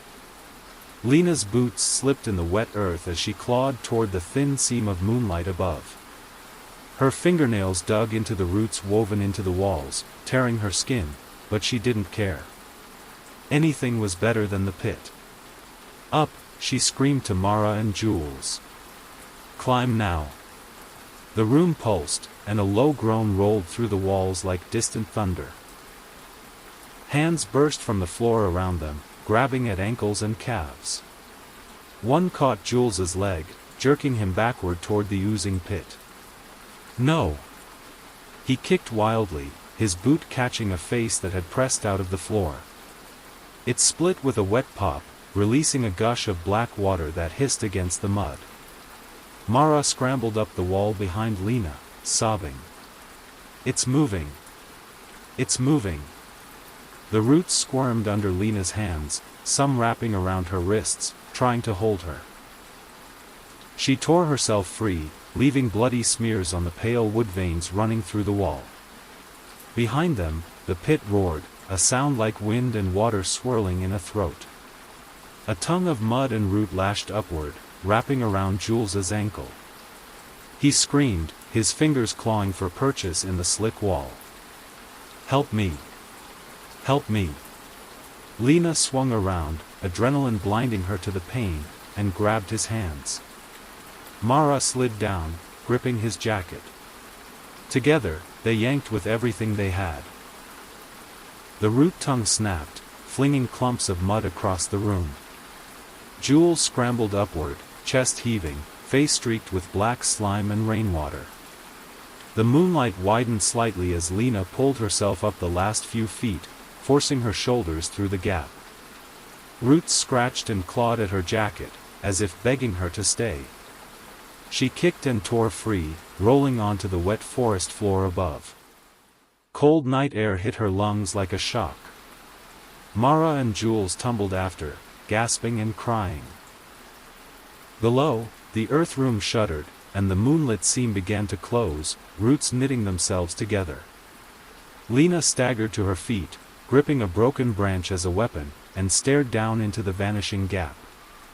Dozens of eyes glimmered in the dark, and the voice rose, furious and promising, "You cannot leave. You are the corner. We will come to you." The ground heaved, and a dull, wet thump traveled through Lena's boots, chasing her into the night. Lena ran blindly, branches whipping her face, mud sucking at her boots. Mara and Jules crashed through the underbrush behind her, their ragged breaths loud in the night. The forest was alive with sound now, leaves shivering without wind, trunks creaking like joints, and from below, the muffled thump of the house's heart following them through the soil. "It's under us!" Jules shouted, his voice cracking with panic. Lena didn't answer, she couldn't spare the breath. Every muscle screamed, and her arms were raw from the climb, blood mixing with rain. But she could feel it, the house's attention, like a hand on her spine, urging her toward exhaustion. "You are already home," the voice purred in her head, no longer muffled by walls or dirt. "Running only makes the haul longer." A tree ahead shuddered violently, and its trunk split open with a wet crack. From inside, pale arms spilled out, grasping for her. "Left!" Lena screamed, veering off the deer path just in time. Mara and Jules followed, slipping in the mud as more trees bulged and split, revealing faceless heads and clawing hands. The forest itself was becoming the house. Rain pelted their faces as they burst through a line of pines and stumbled into another narrow clearing, this one full of rotting fence posts and rusted farm equipment. An old barn leaned on the far edge, its roof collapsed, walls speckled with black mold. There. Shelter. Mara gasped. Lena hesitated, chest heaving.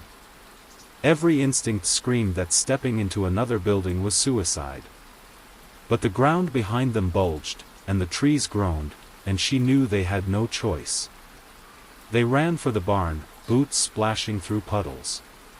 Behind them, the forest floor erupted, a wave of arms and mud bursting from the soil. The Riley house rose like a tide, no longer a single structure but a shifting mass of rooflines, porches, and windows, sprouting wherever it pleased. Lightning split the sky, illuminating hundreds of grinning faces in the tree-line. Last corner, the voice crooned, soft and inevitable. No more running. The three of them stumbled into the collapsed barn, boots clattering against warped planks. The smell hit Lena first, damp hay, old manure, and something coppery that didn't belong in a barn. Moonlight leaked through holes in the roof, painting jagged beams across the dirt floor. Piles of rotting hay slumped against the walls, and rusted tools hung crooked from nails, long forgotten. Jules slammed the broken door shut, leaning against it, chest heaving. We can hide. Just for a second. Lena's gut twisted. Hiding wouldn't save them. The house was learning. The barn groaned. Mara froze. That wasn't the wind. Lena's eyes scanned the interior, her pulse in her throat.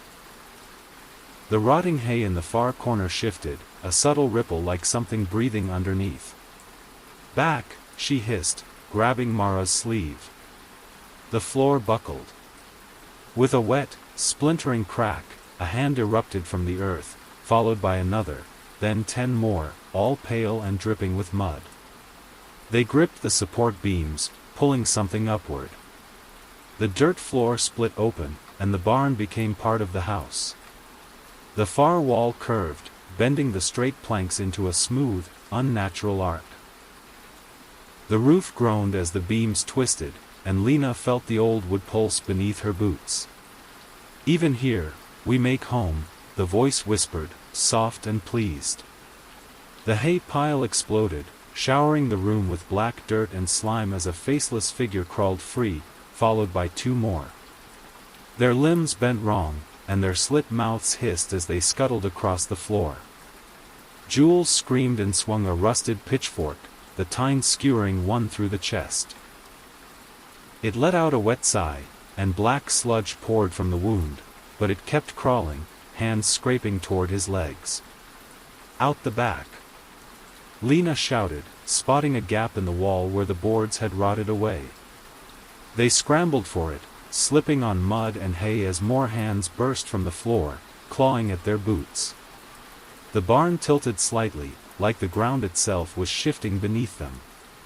Mara dove through the gap first, Jules right behind her. Lena crawled last, arms burning, and felt fingers clamp her ankle, cold and strong.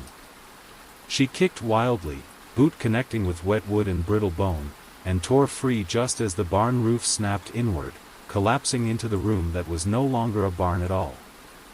Outside, the forest shivered. The barn was gone, swallowed into the sprawling, moving shape of the house, its roof and walls now seamless extensions of the nightmare.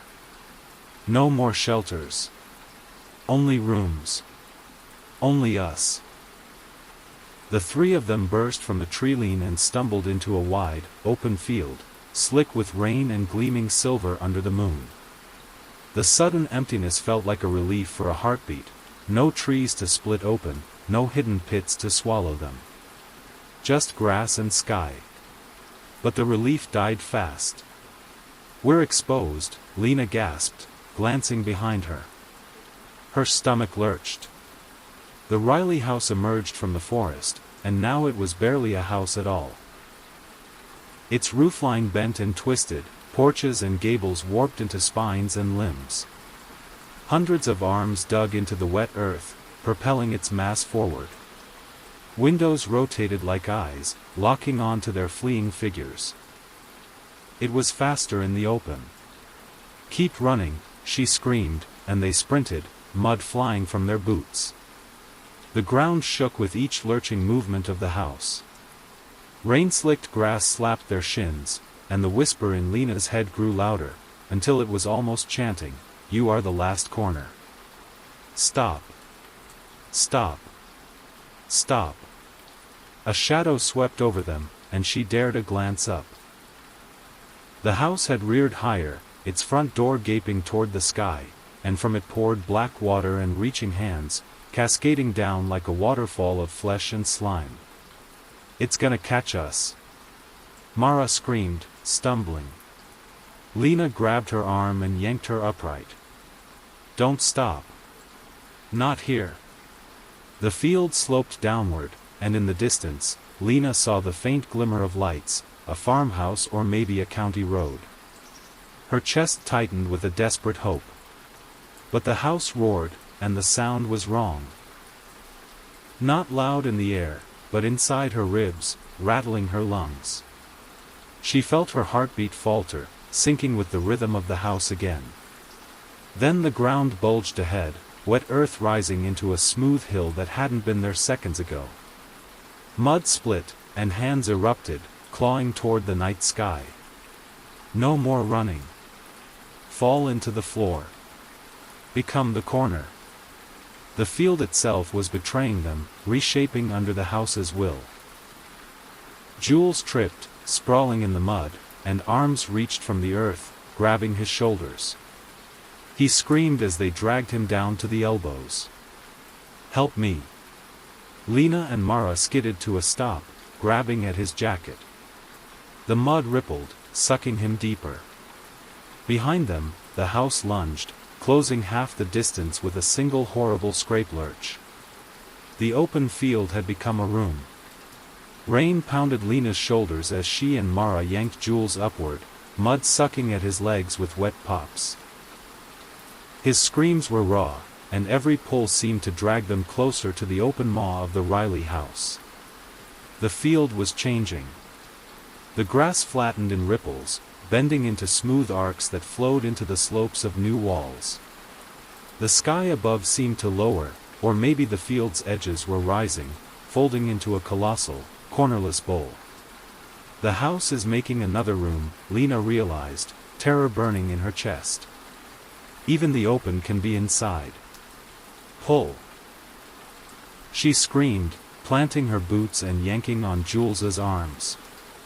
Mara gritted her teeth and pulled too, their combined effort sliding him free with a final, wet schlup.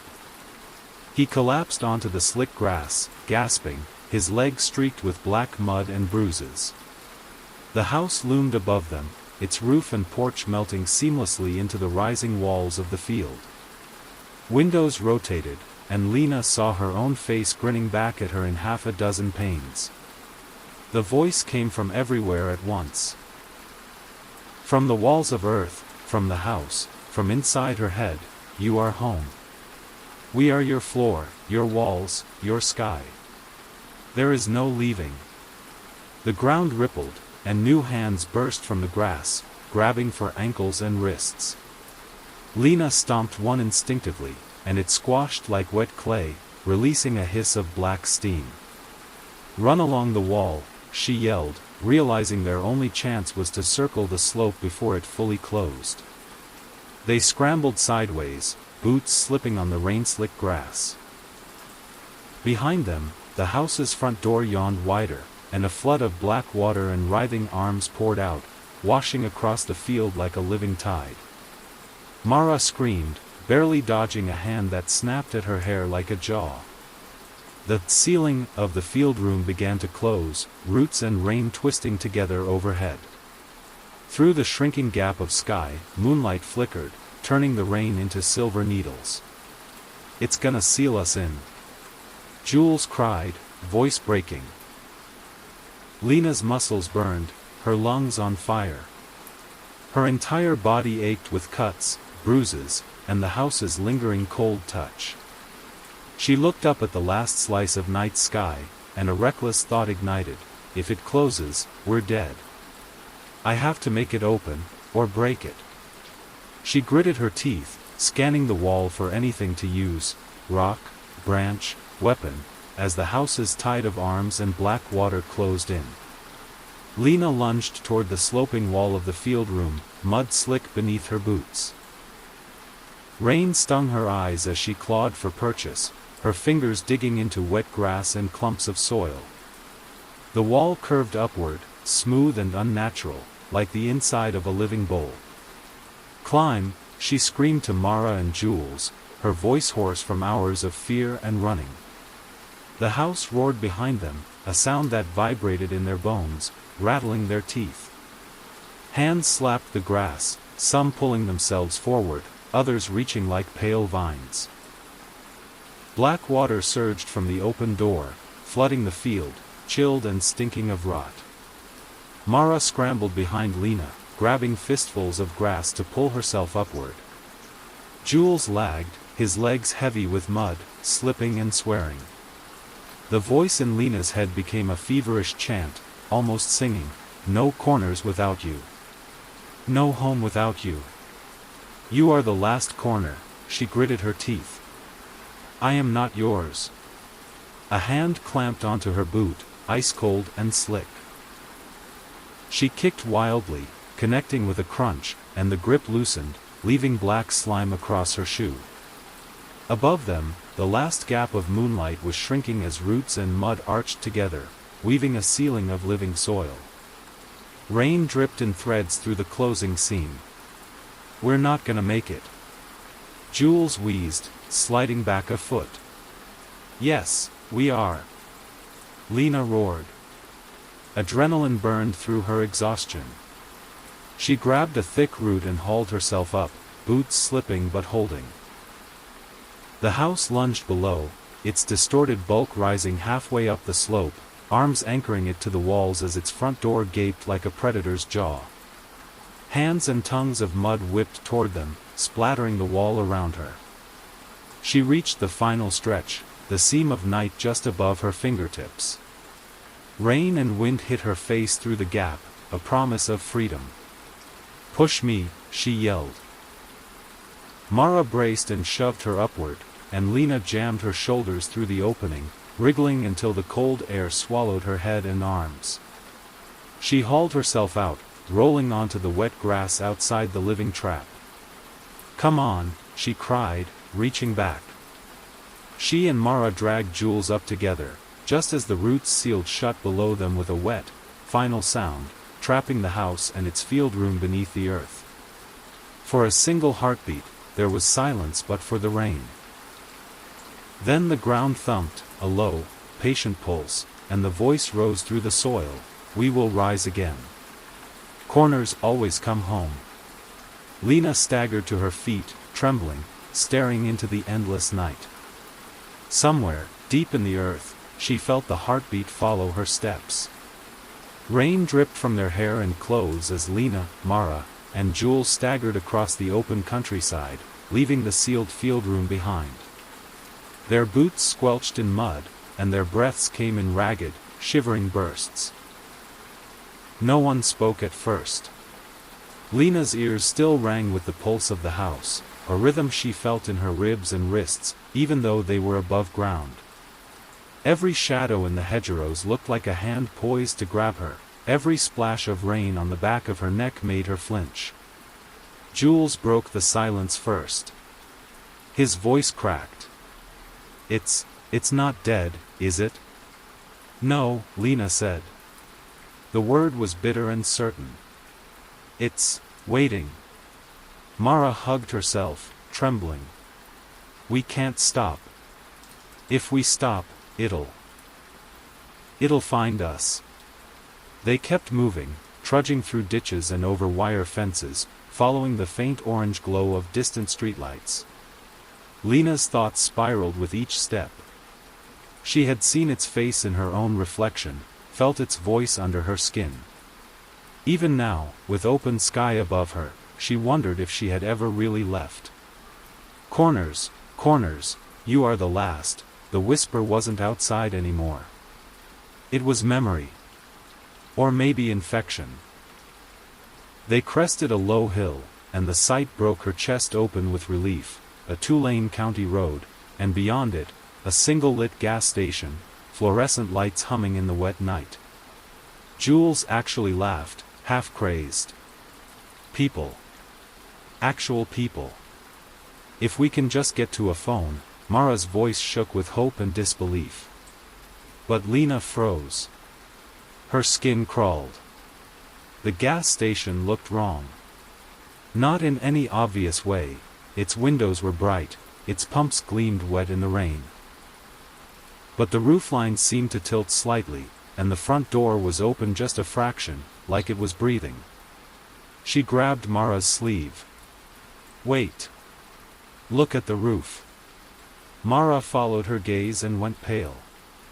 Through the rain, in the faint gleam of the lights, the roof shingles glistened as if wet, but they weren't just wet. They pulsed. The neon open sign buzzed faintly in the rain as Lena, Mara, and Jules stood frozen on the shoulder of the county road. The fluorescent glow of the gas station should have felt like safety, but everything in Lena's gut screamed danger. We need help, Jules panted. Phones, people, anything.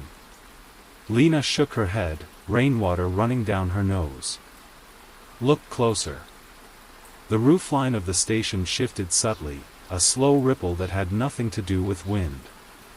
Water streamed off the shingles in steady sheets, and the gutter twitched like a muscle. Mara whimpered. No, no, it can't. It can, Lena thought, her chest tight. It followed us this far. It's everywhere now. The glass door creaked open wider as if inviting them in. Warm light spilled across the wet pavement. Inside, the station looked normal at first glance. Snack aisles, a soda machine, a small counter with a register.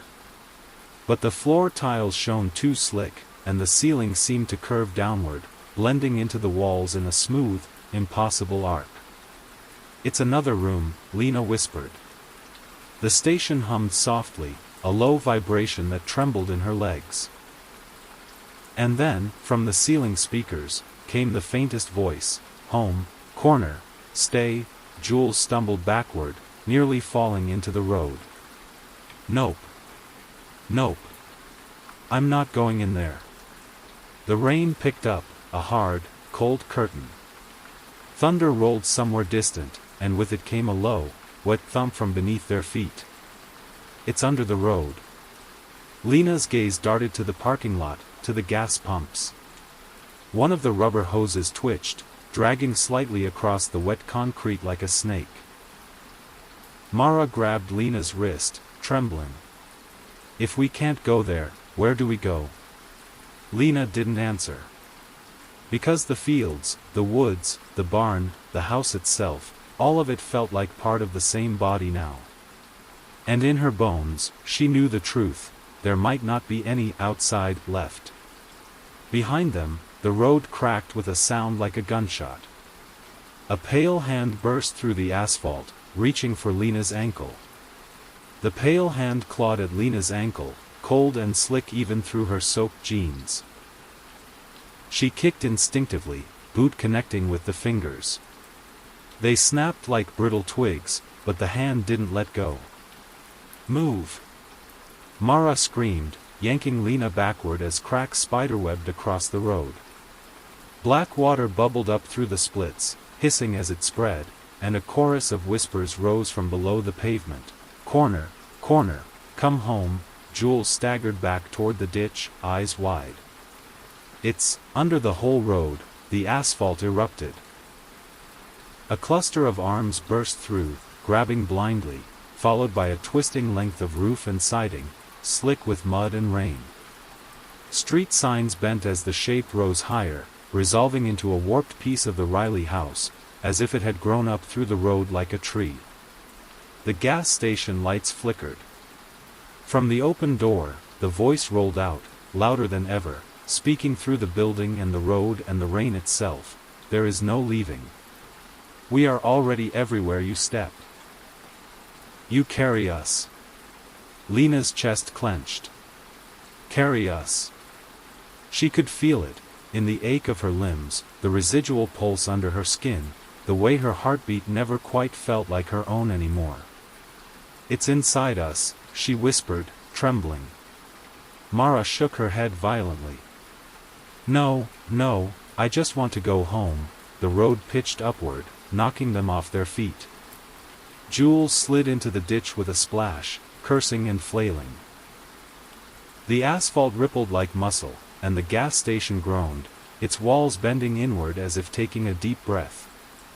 The pumps twisted, hoses writhing like tongues, spraying arcs of rainwater and gasoline. "Home is wherever you fall." Lena grabbed Mara's hand and hauled her toward the ditch, adrenaline cutting through exhaustion. Jules scrambled to his feet beside them, mud streaking his face. "Where do we go?" he screamed. The question hung in the rain, answered only by the steady, patient heartbeat in the earth. Lena realized with a crushing certainty, there is nowhere left to run. Only a choice of where to fall. Behind them, the road, the station, and the rising shape of the house began to merge, twisting into a single, cornerless room under the open sky. And from the seamless walls of rain and darkness, the voices sang in unison, "Stay. Fill. Become." Rain whipped sideways across the open, shifting room of road and field as Lena, Mara, and Jules huddled in the ditch, mud soaking through their clothes. The heartbeat in the earth thrummed up through their knees, steady and inevitable. All around them, the world was folding in. The gas station leaned, its walls curving into the road, blending seamlessly with the rising slabs of the Riley house. The pumps twisted like fingers, the roofline bent into a smooth, unnatural arc. What had been a town's edge was now a room with no corners under the sky, the moon and storm clouds acting as a living ceiling. Last corner, last piece, no more running, the voice was everywhere. It vibrated in their bones, rode the rain into their ears, settled in the hollow of their teeth. Jules snapped, his voice high and cracking. "We can't win. We can't. We're dead." "No." Lena snarled, gripping his shoulders. Her hands were slick with rain and blood, but she shook him hard. "If we stop fighting, that's when we die. If we fight, maybe it hurts. Maybe it stops." Mara's teeth chattered. "With what, Lena? We can't kill a house." Another thump rippled through the earth. Hands sprouted from the mud around the ditch, groping toward their legs, nails caked with black slime. Lena snapped a tree branch free from the ditch line, her arms trembling with adrenaline. "Then we hurt it anyway. Make it feel us. Make it bleed." The branch was jagged at one end, torn by lightning or rot. She swung hard at the first hand that breached the ditch, splintering the wrist. A gush of black water hissed against the mud, and the voice shuddered, the rhythm of the heartbeat stumbling for a single beat. Jules blinked. It felt that. Mara scrambled for her own weapon, a rusted road sign half buried in the ditch. Together, the three of them swung and stabbed at the rising limbs, splattering dark fluid that steamed in the rain. The ground moaned. The gas station's lights flickered violently, then exploded, sending sparks into the storm. For a heartbeat, Lena thought she saw the house flinch, its roofline contracting like muscle. Then the voice rose to a roar, rattling the night itself. "Yours. We built you. You are our room." The ditch erupted, a wave of hands and tongues of mud knocking them off their feet, dragging them toward the center of the open field where the house's gaping door waited like a thirsty mouth. Lena clawed at the grass, mud filling her nails, heart slamming. For a brief, dizzy second, she thought, this is it. This is where we fall. The wave of hands and mud yanked Lena, Mara, and Jules up from the ditch, slamming them onto the slick, pulsing field. Rain and black water mingled under their faces as they scrabbled for purchase, but the ground itself moved, carrying them toward the gaping maw of the Riley house. The front door had widened into a perfect black oval, ringed with teeth-like planks and dripping fingers. Inside, there was no room anymore, only shifting darkness, the suggestion of faces and limbs waiting for them to arrive. Fall, fall, become. The voice in Lena's head was no longer soft or teasing, it was exultant, almost singing. She felt her heart falter, a flutter that matched the house's rhythm, and for an instant, she saw herself already inside, pressed into a wall, grinning with glassy eyes. "No!" she screamed, and with the last of her strength, drove the jagged branch into the mud where the hands were thickest. A shriek tore through the storm, not with air but with vibration, a quaking that made the rain seem to jump in midair.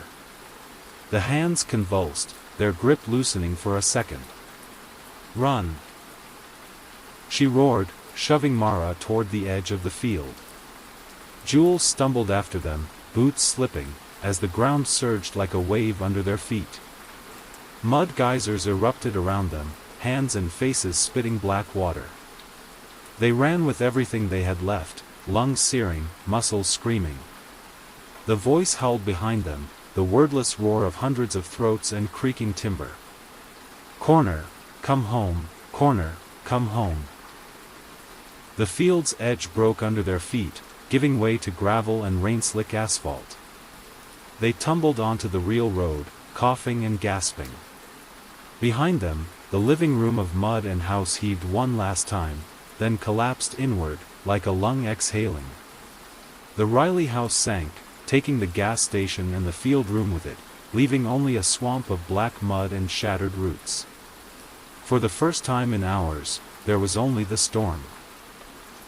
Lena lay in the gravel, chest heaving, staring at the cloud-racked sky. She could barely hear Mara and Jules sobbing nearby over the pounding of her own pulse. And under it, faint but steady, she still felt another heartbeat, buried deep in the earth. "We wait. We follow. You are never outside." By the time the sun bled weakly over the horizon, the rain had slowed to a mist. Lena, Mara, and Jules staggered along the cracked two-lane road, soaked to the bone, their boots caked in black mud. No cars had passed all night. No houses lined this stretch. And yet Lena couldn't shake the feeling that they were still inside. The fields on either side were flooded and slick, rippling with pale reflections of the early light.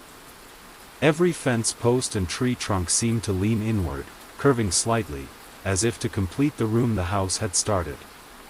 Mara's voice was hoarse.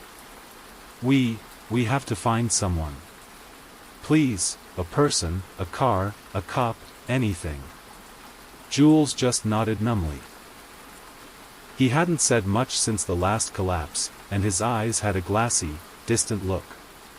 Lena walked in silence, every step echoing with the phantom pulse under her feet. She couldn't tell anymore if she actually felt it, or if her heart had learned the house's rhythm for good.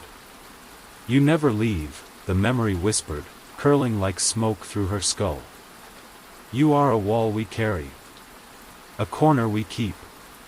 She shivered and clenched her fists. Finally, after what felt like hours of trudging, a shape emerged through the fog, a small-town diner, its parking lot glistening with rainwater. Neon lights flickered in the front window. Mara let out a sob.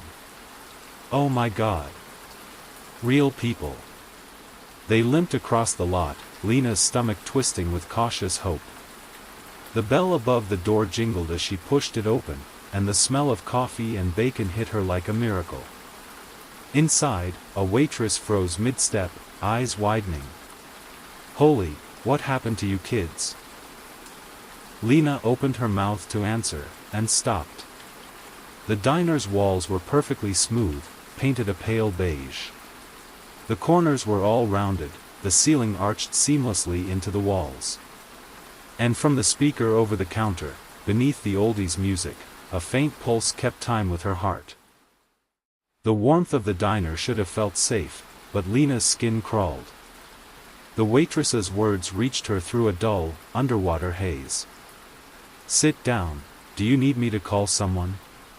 The sheriff? An ambulance?" Mara stumbled toward a booth, collapsing against the vinyl, shaking uncontrollably. Jules followed like a sleepwalker, his soaked jacket leaving muddy streaks on the floor. Lena hesitated. Her eyes scanned the diner, and with each second, the unease spread. The room had no true corners. The floor curved up into the walls, and the walls blended into the ceiling in soft, seamless arcs. Even the booths were built into the wall with rounded backs. The fluorescent lights hummed in a rhythm that matched the pulse under her skin.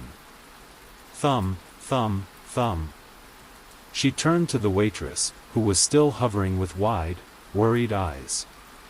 For a moment, Lena almost let herself believe in safety, but then the woman smiled, and the edges of her mouth kept stretching, wider than they should. "Home, at last," the voice whispered in Lena's skull. Lena staggered back, knocking over a chair. "No, no, we got out, we got out." Her voice cracked, drawing the attention of two men in trucker caps at the counter. They turned in unison, and Lena's breath caught. Their faces were smooth, like the faceless things in the barn, mouths only forming when they spoke in unison. "Sit. Stay. Fill the corner." The windows went dark. Not dim. Dark, like something had pressed itself against the glass from the outside. And then, with a low groan, the walls pulsed, and the booth Mara was sitting in sank slightly into the floor. "Get up!" Lena screamed, but Mara didn't move. She just stared as the vinyl sank around her legs, pinning her in place. Jules began to slide into the wall, his hands scrabbling at the smooth surface. "Lena, Lenaea."